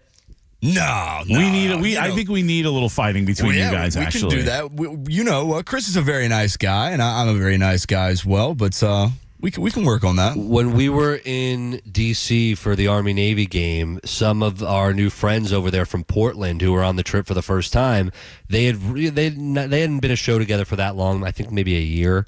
And I asked them, we were talking about it, and I said, have you guys ever fought yet? Like off the air, really fought? And they looked at each other like, no, not really.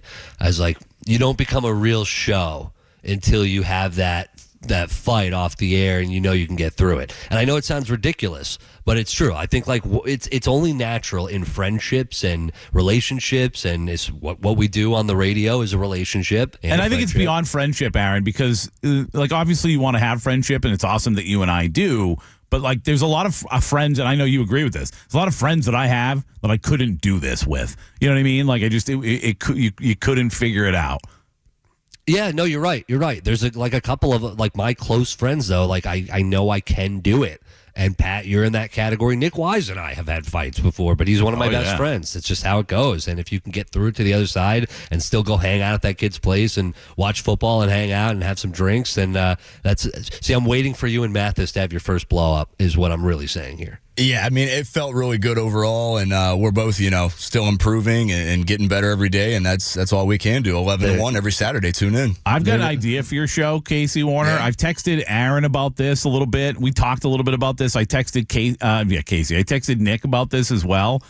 I think we need to have a Gen Z challenge where you guys do trivia and answer questions about things that happened early in your lives or maybe even before your lives, pretty common knowledge things that I think both of you kind of miss from time to time. Yeah. I mean, I could quiz Mathis on some music, and he could quiz me on some Taylor Swift lyrics. Or you have somebody else quiz you both. And by the way, Taylor Swift, I'm talking about stuff again from early in your lives, stuff that you guys may not know. The example I brought up was, I wasn't sure if either of you guys would know who Rodney King is.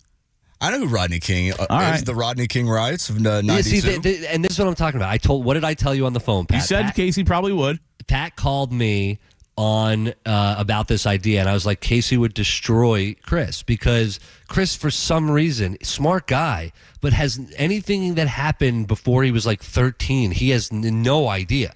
He once doesn't know it existed. He once thought John Candy was Chris Farley, or vice versa. I think we were talking about Chris Farley, and he thought he was John Candy. So I knew that Casey, and when you asked about Rodney King, I was like, Casey will absolutely know. I wasn't about sure. Rodney King. Well, here's why I think Casey sometimes misses stuff, and we've talked about this, is Casey once told you and I don't remember what the movie was. It was a very popular movie, and Casey Warner basically told you and I he didn't see the movie, and he really didn't know anything about the movie, quote, because everyone else likes it, and I'm a nonconformist. Yeah, but that was I think that was Game of Thrones that we were that watching. was BS. We were talking about. That was Casey doing the BS thing. I don't see Chris and Casey ever getting in a fight because Chris is not capable of arguing. We can with make it somebody. happen. Oh, I can make it happen. I love arguing with anybody. That should be the challenge: is can we get Casey to get Chris? Y'all know I like to argue. I can even if it's a blasphemous, ridiculous take. I can drum up an argument. Yeah, but the debate on the air is not what I'm talking about. That's natural. That's part of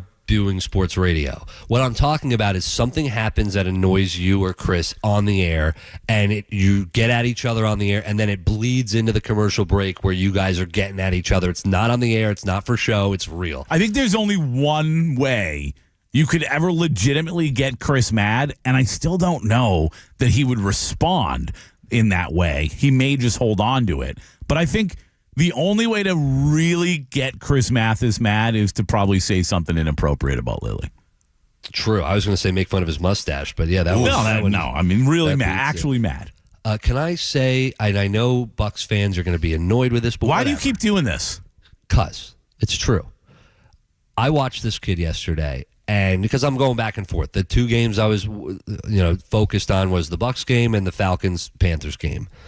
Bryce Young is a completely different human being.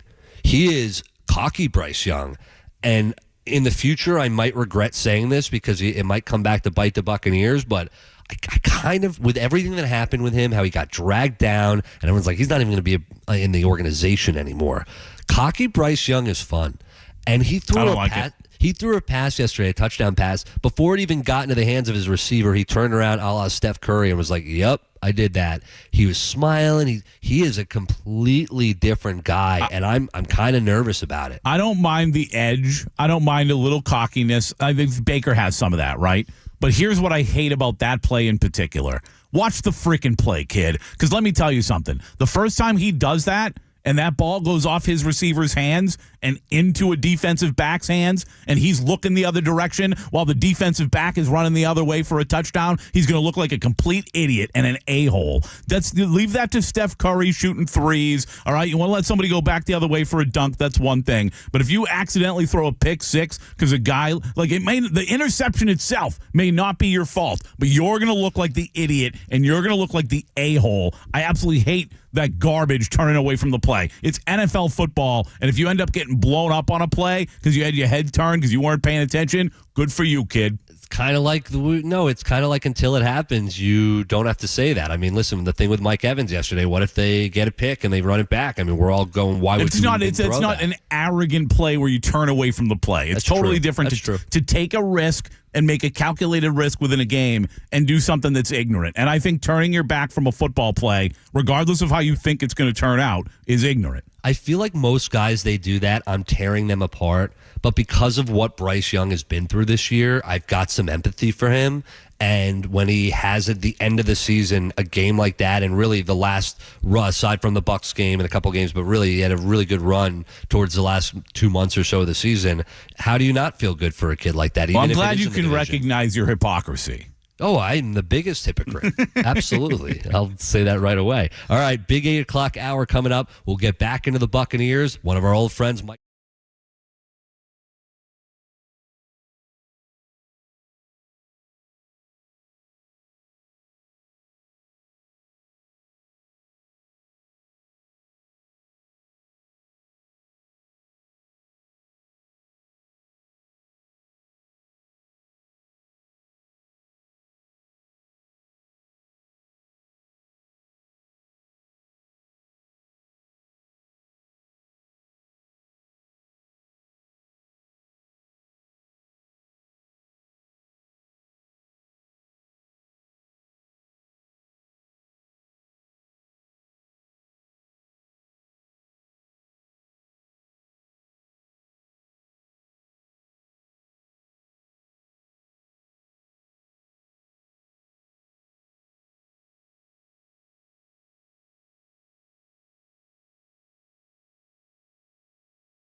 Well, thank you. Yeah, I appreciate the compliment. Hey, here's my situation. The refereeing, especially when it gets close to the playoffs, which was yesterday, and or into the playoffs, I don't want the referees making a difference in the game. That could have been the total difference in the game. Yeah. And they screwed it up so many times. And then, okay, that was just for yesterday. But how about my Steelers? You know, I'm a Bucs Steelers guy. They screwed that up on third and 1.5. I mean, what a joke. They had video for everything, and the guy rolled over him, and he got the first down, and they called it over. They called to New York. Thanks for listening. Pat, good phone call. To New York. Go ahead. I was just going to say thank you for the phone call. We have some other people to get to, but I Anyways, well, I'll see you in the press box on whatever day it's going to be. It's Sunday Saturday, night. Sunday or Monday. Sunday night, Pat. Okay, I'll come see you. Remember, look for the good-looking guy. I'll look for the good-looking guy. That was a really normal conversation. He's Some not, good points, though. Oh, yeah. He's not really that handsome, to be 100%. For being 100% honest. And Pat's a great-looking guy, but not, I mean, you know. This is not more awkward. Well, I wanted to make it awkward, all right? Scott and Tampa, don't make it awkward. Okay, I'm not going to make it awkward. Too late. I say this year's the year that Buffalo takes out KC and goes to the Super Bowl. I agree with that. I don't know. They've looked better all year long, Scott. I don't think it's a crazy take by any means. I just look at the Chiefs as the Chiefs. Like they can't be stopped. I don't know how. They've only lost one game this year. They don't look like good all year. It's weird. What if it doesn't even get to Buffalo? What if Kansas City gets knocked out before? I mean, listen. I wouldn't be shocked. It wouldn't be shocking the way they played this season. But also, it would be shocking because it's Andy Reid and Pat Mahomes. I'm trying to think of how it would work out of who they would play to do Kansas City, the winner of. All right, here's the deal. We've got. Are you there? Well, it just depends. It's going to the lowest remaining seed is who they play. I want to see Baltimore play them in the second round on the road. That'd be a very interesting game. It'd be a very interesting game. All right, we can get into all that. It is time for our last Overreaction Monday. Also, at least of the regular season, that is. Also, Corey in Nashville, you're going to lead off on the other side. First, want to remind you about my great friends at Mazda of Clearwater. Aaron knows all about it. He's enjoying his new Mazda 3. I've had my Mazda 3 for actually over 2 years now, and I still love it. It's still a beautiful vehicle, and all of the line of Mazdas are gorgeous, and you're going to fall in love with every vehicle you test drive if it's a Mazda. But what you'll really fall in love with at Mazda of Clearwater is the car buying experience. It will be the greatest car buying experience of your life. Different than any you've ever experienced before, believe that. And by the way, interest rates, they're still on the way down, and select models right now at Mazda of Clearwater are at 0% financing. So if you're thinking about a new or pre-owned vehicle, I'm telling you the choice is clear. Go see my friends at Mazda of Clearwater. You can find them on US 19 just south of Roosevelt and East Bay Drive, or go online to Mazda of Clearwater.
95.3 WDAE and AM 620.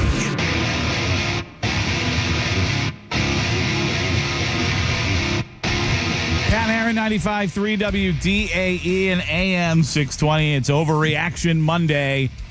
Oh, and it's NFC South Victory Monday on the Pat Aaron Show, 95.3 WDAE and AM 620. We will get to our overreactions for the week in a couple minutes, but Corey in Nashville's been hanging on. We told him he'd lead off on the other side. Corey, good morning. How are you, my friend? Hey, what you got to say? Hey, listen. Man, I'm so proud of this team. It's like, okay, I have sons. I have two sons, and they make me proud every day. My 2-year-old was potty trained at 22 months, saved us money on pull-ups and stuff. There you go. My 10-year-old is a straight-A student. He plays the piano. So they make me cry every day. Makes fresh T-shirts. What do you say? I said he makes fresh T-shirts. I actually got them redid, so I'm gonna bring those to you because I'll be in Tampa this weekend. So so after the game Sunday night, I'm want to come up there and see you guys. Just say Happy New Year and stuff like that. But and I'm bringing my 10-year-old with me. But, nice. So I just said all that to say, I never had a group of men make me get emotional like the Buccaneers have this year. I'm so proud of this team and the fortitude that they bring every single week, the workman attitude. It's the type of team. It's almost, we're the Buccaneers, but it reminds me of the Pittsburgh Steelers, how we just go about our business. We're professional. We're not cheap. We do things the right way. We honor our players. We honor our coaches. And, it's just amazing because I had a really good take and I forgot it. But, okay, so don't worry about that. So this is our fourth straight division crown, right? That's 1-4. I'm going to keep going with this, guys. I'm going to keep going with this. Oh, boy, here it goes. We're doing it for 1-4. I can't remember. Oh, I forgot what else I wanted to say. God dog it. You got to write it down. Oh, we lost. Did we lose Corey completely? Oh, no. He malfunctioned. He did. I was just going to say, he froze totally. He's the best, man. Oh, He's no. the best.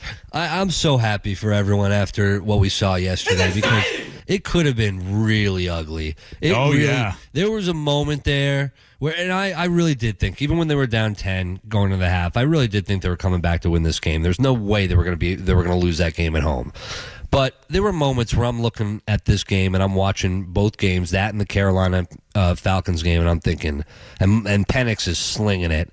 And I'm going, this could be really, really ugly going in to talk to everyone tomorrow about this just mighty collapse. I'm so glad it went the other way and ended the way it did with Mike Evans. When the Falcons went up, I was like, oh, boy, this is not going to be good if they win. And the Buccaneers, and again, even if the Buccaneers had gone in backwards because they lost, it would not have felt very good. It wouldn't have. I mentioned earlier, I'm wearing one of the NFC South champion hats right now.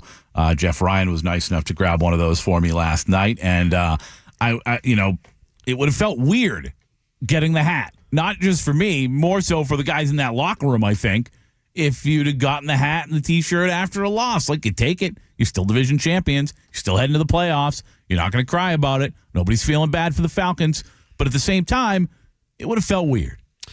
Here's my first overreaction to start this. The NFC South, one of the perennial worst divisions in football, I don't think that's unfair to say, will be one of the best divisions in football tomorrow or next year. COVID head.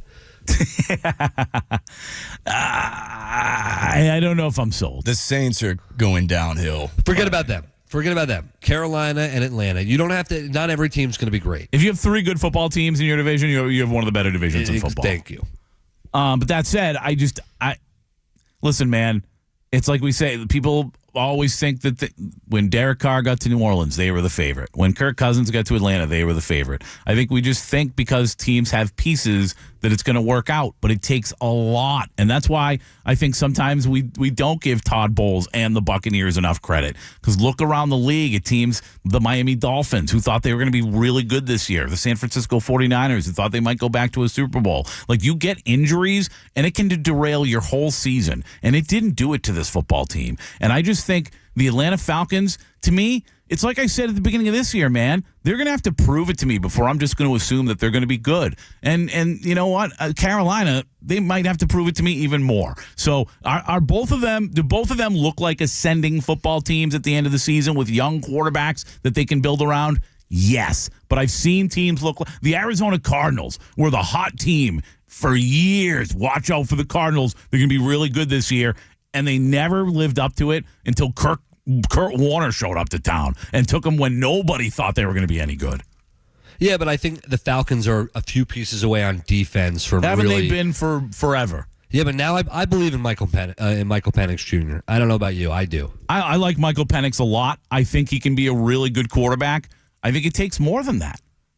And to me... it takes Bijan Robinson. It takes Drake London. It takes McLeod and Algier. They've got weapons. And if Kyle Pitts can get his head out of his, you know what...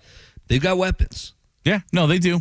They do. I'm just, again, they're going to have to prove it to me before I'm sold they're going to be that good of a football team. All right, our friend Mike Neighbors is going to join us in studio here in a few minutes. Before the break, let's get to Todd. Happy New Year, gentlemen. Happy New Year to you. Victory Monday. I'm going to make a point about Jason Light, what you guys were just saying about the conference. Jason Light has got this team now in a win-now window with Baker, the contract, and the draft picks. Now we can go and shop for our needs in the offseason and free agency. This offensive line is superior compared to the rest of the people in the division and a lot of the teams in the league. So if we need a cornerback, maybe we can go find one in free agency. Easier said than done, but we can really fill the holes that we need. And it's a Super Bowl or bust, I think, within the next 3 to 4 years with this team we got, because we're young. We got a great nucleus. I don't listen. I'll be honest, Todd. I don't think they're that far away. And thank you for the phone call. I said, I think it might have been when you were out, Aaron, but it was the New Year's show. And I said, if Jason Light had one New Year's resolution, it should be outside linebacker. It should be pass rusher. And I think that they need somebody there so badly that if you were to bring in an elite pass rusher and another good pass rusher, if you were to go into next season like really good at outside linebacker instead of not good at outside linebacker, I think this team goes from Super Bowl contender to Super Bowl favorite. I really do. Yeah.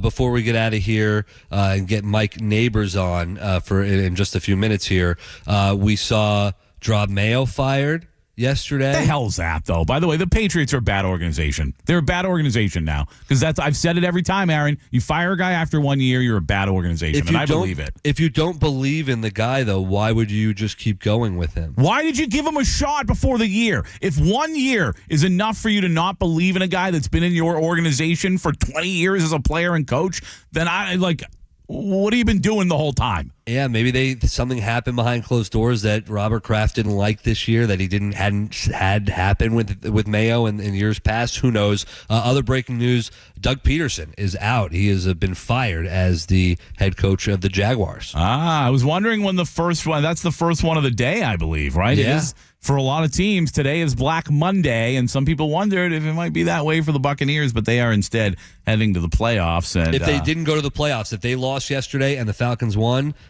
Todd Bowles would have been fired today, no doubt. I'm not as convinced. I'm not saying I'm not saying it definitely wouldn't have happened. I'm not as convinced that it definitely would either. Maybe not today, but he's not the head coach next year. No way. Well, listen, let me give you some good news, Aaron. If Todd Bowles had been fired, and when it comes to these head coaches that have been fired and are going to be fired today, here's what I would tell them. Don't quit. Pivot. And that's the name of our friend Mike Neighbors' new book. He's been through changes over the last handful of years. He was just telling me about it yesterday. He's got a new book, Don't Quit, Pivot. We'll talk to him about his book and also about the Buccaneers over the Saints yesterday.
620.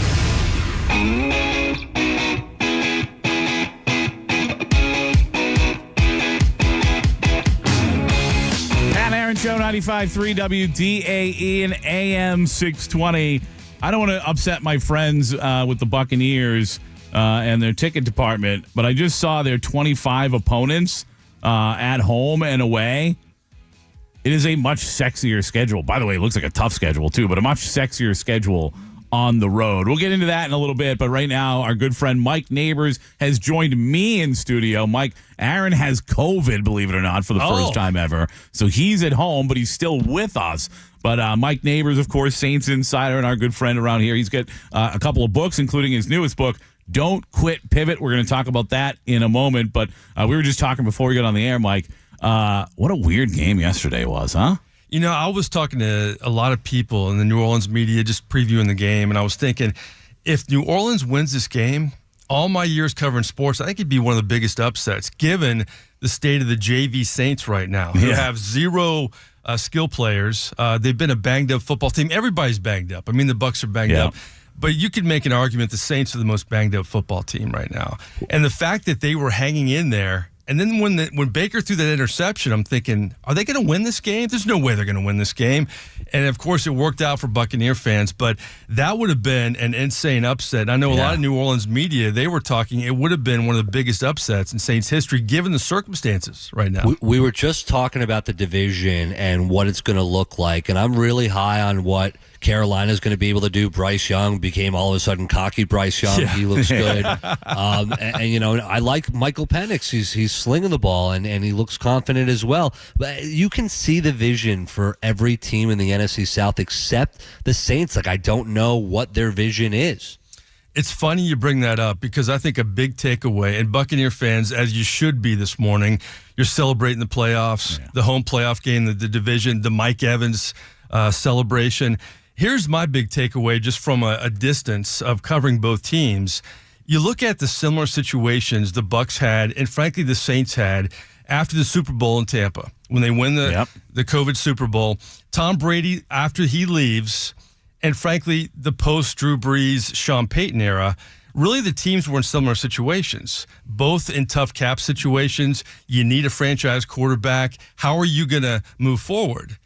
And look what's happened. The Bucs picked the right quarterback. The Bucs have had better drafts. The Bucs have picked better free agents. So if you look at the Saints and the Bucs, really at that game yesterday, you see a difference in what the front office has done for both teams, and hence the result. So I think a lot of Saints players, coaches, a lot of people in New Orleans, they might need to read your new book, Don't Quit Pivot, because I think there's going to be a new direction in a lot of ways in New Orleans, right? First of all, talk about kind of your experience over the last handful of years. I think a lot of our listeners know you. You've been on our show a lot. You've been on with T-Kraz a lot. So people are familiar with you. Talk about what led to wanting to write this book for people. Well, I appreciate it. And Aaron, I hope you feel better. I was hoping to see you in studio. Me too. Thank you. Absolutely. He's got a pivot now. Yeah.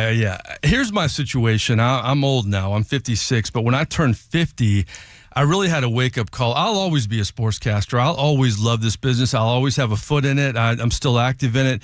But at 50, I thought to myself, if I don't do the things that I've been wanting to do, and that was, frankly, teach. I wanted to go back to school and get my master's. I wanted to teach in college. And I wasn't sure if I would like it.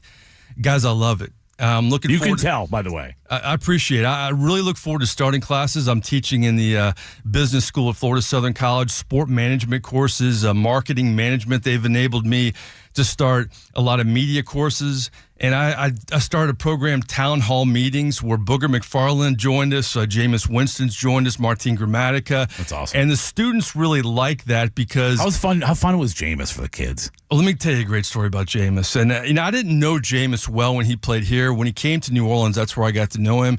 And the audience will know this, but I started this Aaron segment. It's basically the sports equivalent of carpool karaoke. I'm not going to sing, but cars, comedians, and coffee, where I run errands with athletes. And I started with Dick Vitale, who wrote the foreword for Don't Quit Pivot. And by the way, I love Dickie V, as we all do. I'm so glad he's on a better course now for health, and hopefully he gets back on the air soon. But he's been a great friend to me. And for those who think Dick Vitale is shtick, He is not. He is absolutely the real deal. If you meet Dick Vitale, you will love Dick Vitale. But he started this Aaron's concept, and then the Saints bought into it, and we did 26 episodes with the Saints, and one was Jameis. So I was in the car for 3 hours with Jameis. We ran 3 errands. hours, huh? Yes. Wow. That's amazing. Yeah. And from that, I got to know him. And so he decided to become a part of this forum that we did, a huddle up, I call it. It's a town hall. We bring students in, and I talked to Jameis about his career like I did with Booger McFarland, who was exceptional, and Martin Gramatica.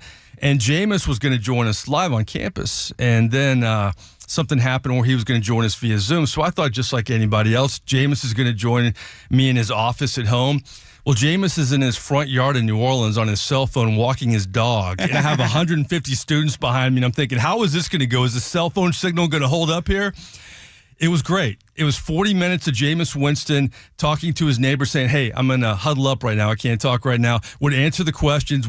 He finished on his front porch, and we brought students up, and he answered every question. He was phenomenal. I should send you a link to it. But those are the kind of experiences, because we have Zoom now, because of my experiences, I can bring in guests, and that has enhanced the teaching component.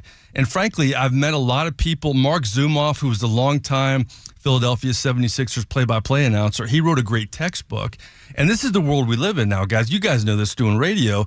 You can reach out to people on X or social media. It's a lot easier to bring in guests and to meet people. And I tell my students all the time, I wish I had LinkedIn coming out of college. It's easier to connect with people. So at 50, I went and got my master's at USF. I was the oldest person in every class. It was a little crazy. But I thought I would teach communications. A good friend of mine, Doug Firestone, introduced me to the dean at Florida Southern's Business School. So I started as an adjunct, and then I became full-time the last couple of years. Guys, I never thought I would write a book. And then I wrote a book. I had a great relationship with Drew Brees for 14 years. We did a show. So that was my first book. But this was the book I always wanted to write because, frankly, I think when you write a book, there's all different kinds of motivations on why you do it. My motivation was to really live a pivot, but to motivate others to pivot too, because I know a lot of your listeners right now, they like their job, but it is the new year. You're looking for a new challenge, or maybe you hate your job, or maybe you don't hate it, but you're not passionate about it. You want to do something else, or you're putting off something you've wanted to do for a long time. And I think a lot of people don't get how important that is to life. To be able to do something you're passionate about, it's so massive. It is, and you know what? If you're passionate about it, all of us have tough coworkers, tough bosses, all those situations, but being passionate, and it sounds cliche, but it really is true, it gets you through a lot of the tough parts. I was laid off Do you think if Aaron read the book, he'd be less annoyed with me more often? Yeah, Aaron needs to read the book, buy like 10 copies, and have all the people he's going to give it to rated on Amazon. That's your homework assignment, Aaron, today. And Pat, nothing could stop that, by the way. Nothing could stop that. The book, by the way, once again, is called Don't Quit, Pivot. I do want to ask you, because everyone knows in basketball, you pivot, and then if you played with Pat does the repivot like 10 times. Some people, Mike, I'm pretty good in the post, to be honest. You are. You're not bad. Some people, though, that's called traveling, isn't it? Well, with Pat, it does. He slides the feet a little bit. But sometimes you got to repivot. You pivot, and then it doesn't work, and you repivot. Right. That's part of life too, right? Absolutely. I mean, I have a lot of projects I still want to work on in sportscasting, and what's great about this book is I touch on, a lot of people, we know master pivoters like Arnold Schwarzenegger. I mean, who has gone from bodybuilder to actor to governor of California. You have The Rock. You have Lisa Kudrow, her story with Friends and how that happened. I mean, Michael Strahan and a lot of people who've been successful. I think, I heard you talking about the young Chris Mathis, who I really like and have enjoyed. I wonder if Chris Mathis, the most pure human being on the planet. Does he remember that Michael Strahan played football? Because I think this generation, Probably. I'm just kidding. I'm just kidding. But there's a generation, I'm kidding, Chris. But that's a compliment to him because he's been so successful, and it's not just sportscasting. He's done Good Morning America. Yeah. This is the main message in the book. I don't care if you're listening, whatever you do, we all have skills we take for granted. We have great skills in the media in terms of, being able to write quickly, have an idea. Have an idea and translate it on the radio and in terms of pressure and deadlines. Yeah. All of those things they translate, and they've helped me in teaching. I had a marketing job. I mean, all these things have helped me. And anybody listening, think about the skills you have that can help you make that pivot. And in this book, I touch on 5 sportscasters that are completely doing different things than sportscasting. One is running a very profitable auctioning company, Jason Alpert Enterprises, works with a lot of nonprofits. Remember Joe Gervin? Yes. Joe Gervin's doing auctioneer stuff, too. Yeah, same type of thing. And then Pat Clark, who was a big-time sportscaster in Orlando, has developed a family recipe called a Goop Dog. It's basically a sloppy Joe in a hot dog bun, and he's working at farmers markets and doing very well in Orlando. Really? A very extreme pivot. So I have a friend who's a personal trainer now. Used to be a sportscaster, a financial analyst. So I think this book, whatever you're doing, however passionate you are, whatever the level is about your job, you can really relate to this book. So where, and I know there's probably anywhere people can get books, Amazon, that kind of, is there a way for people to buy the book that's most beneficial for you? Yeah. That's always important. Yeah, absolutely. Amazon's great. And if you buy it on Amazon, please rate it. That's what I've learned from my publisher. You got to get the ratings up. But MikeNeighbors.com, NAB as in boy, ORS. There's ways to pay me on MikeNeighbors.com. I will send you a signed copy and shipping's included. That's awesome. Mike, again, it's Don't Quit, Pivot by Mike Neighbors, a good friend of ours, good friend of the show. He's been around Tampa Bay for a long time. Mike, always a pleasure having you in, and we'll do it again sometime soon. Absolutely. Happy New Year, guys. I appreciate it. Wish I could have seen you, Mike. See you soon, man. Absolutely. Hope you feel better. Thanks, all right, man. When we return, it's time to wrap the first show of the week up, wrap Victory Monday up, and we'll do that in the blender coming up next. Casey Warner will catch us up on anything we've missed next on 95.3 WDAE and AM 620. WDAE Traffic Update. From the Safe Touch Security Traffic Center. This report is sponsored by Staples Stores. Heavy congestion 75 southbound from Bruce B. Downs Boulevard to after 301.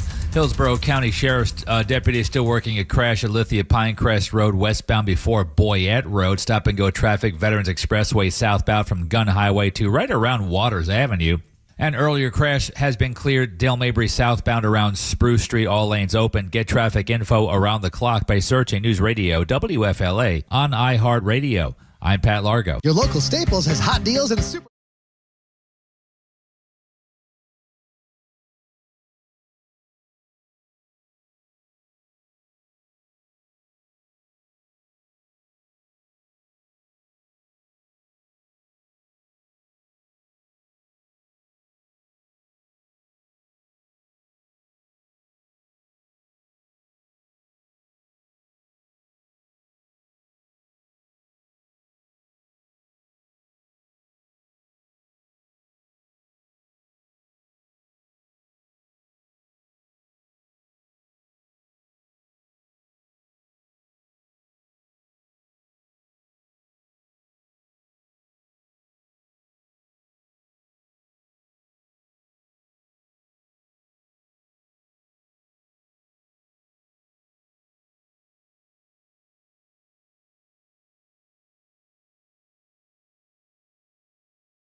The Blender.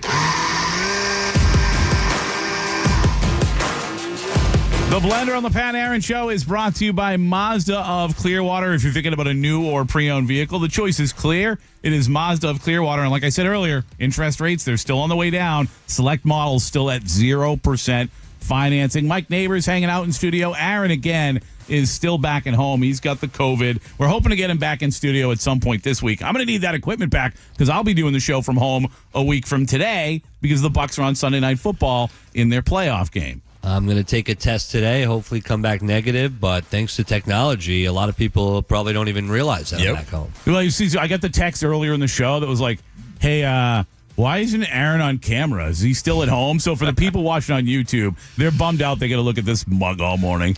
Oh, they love it. You look great. And you're all over TikTok now, going viral.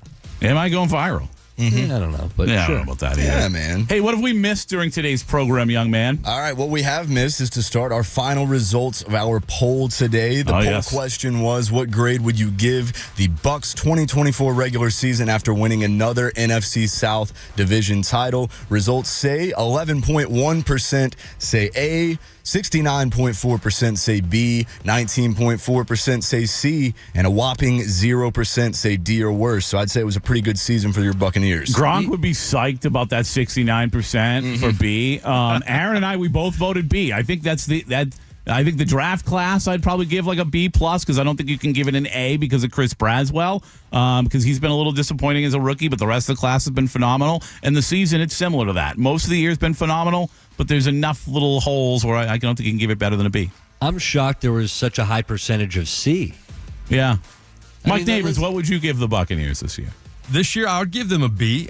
You know what? I think almost an A, though, considering the state of the Saints compared to the Bucs and the similar situations. And I know that's not just this year, but think about it. You could have had Derek Carr or Baker Mayfield. Who do you want? Yeah, Baker. A lot of people thought it was Derek a year ago. That's for sure. Hold on, Mike. Baker Mayfield or Matthew Stafford? Ooh. Oh. I like the upside of Baker right now because of the years he has in front of him, so I will take Baker. But who would have thought we would be debating that a couple of years ago? And that's why you got to appreciate what the Bucs front office has done. Good answer, because you got a Rams fan over there that would start giving you the side eye through the TV. I'm riding the fence there a little bit. I'm looking at upside here. He had the better season for sure. I'll give him that. He had a fantastic season. You can't deny 40 touchdowns. So solid season. Love Baker. How about the third and fourth down plays by Baker though? The runs and that pass on fourth down. I mean, that was a game-changing play. I made a rookie too. I made a point, and Baker's been doing that all year long. And I made the point a few times. I grew up a New York Giants fan, as a lot of people know. Baker reminds me a lot of Eli Manning in ways, because at times they can look like the best quarterback in football, and at times they leave me scratching my head going, what the hell are you doing right now? And but they're both guys I want in the moment, you know? You know why I like the Bucs in the playoffs, though? It seems, especially lately, and it's a cliche, but it's true, they're playing up to the level of their competition. I agree. Especially a Saints team that was just there for the taking. But then again, you have the Chargers, you have the Eagles, you have what they did against the Lions this year. It's pretty amazing. It's a great point. All right, and to wrap up our blender today, the 2025 NFL draft order 1 through 18 is set. 1, 2, 3 in this order. You got the Titans, Browns, and Giants. The biggest question is will Shadur Sanders or Travis Hunter or the field be taken first overall? What say you guys? The Titans need a quarterback, right? It's not Will Levis. It's not Will Levis. It's, by the way, they're not very interesting either, and Shador makes them interesting right away. I you know what? That's a really, really good point. But the Giants need a quarterback as well. Well, they're idiots, because we just saw breaking news, by the way. The Giants will retain both Brian Daboll and, more disappointingly, Joe Shane. How? Joe Shane's coming back, huh? They're both back, baby. Despite Hard Knocks and all that stuff. Right? How? My goodness. By the way, I do want to get into this really quickly, because I teased it before the break and early on when we were talking to Mike Neighbors here. The slate of games for next season, much sexier on the road than they are at home. Here's your home schedule for 2025 for the Buccaneers. The Eagles, the Niners, the Patriots, the Jets, the Cardinals, and, of course, the NFC South. On the road, they get the LA Rams, The Seahawks, not that sexy, but the Miami Dolphins, the Buffalo Bills, the Detroit Lions, the Houston Texans, and then again, the NFC South. Let's go to LA next year. Let's go to Miami. Yeah. I mean, yeah. They just got to be able to find me room in the radio booth, or otherwise I can't do anything. It's the same thing with the Packers game this year. Like, I want to go. We'll find your room, Lambeau buddy. so bad. You're a VIP. We'll find your room. Let's not get carried away. There's room for Pat Donovan. Mike Neighbors, always fun seeing you, my friend. Happy New Year, guys. Aaron, get better, okay? Thank you. I appreciate that. Right. I'm on the mend. I'm going to take a test in a minute here, and hopefully it's Good negative. luck. That's right. Aaron will be back with me tomorrow, whether he's in the building or not. Casey Warner, of course, as well. As we always do, we just want to wrap up the show saying thank you so much to the men and women who serve our country and allow us to be morons for a living. Sorry, Mom. Not the rest of you. Hey, Victory Monday. Victory Monday. Victory Monday. We're playing.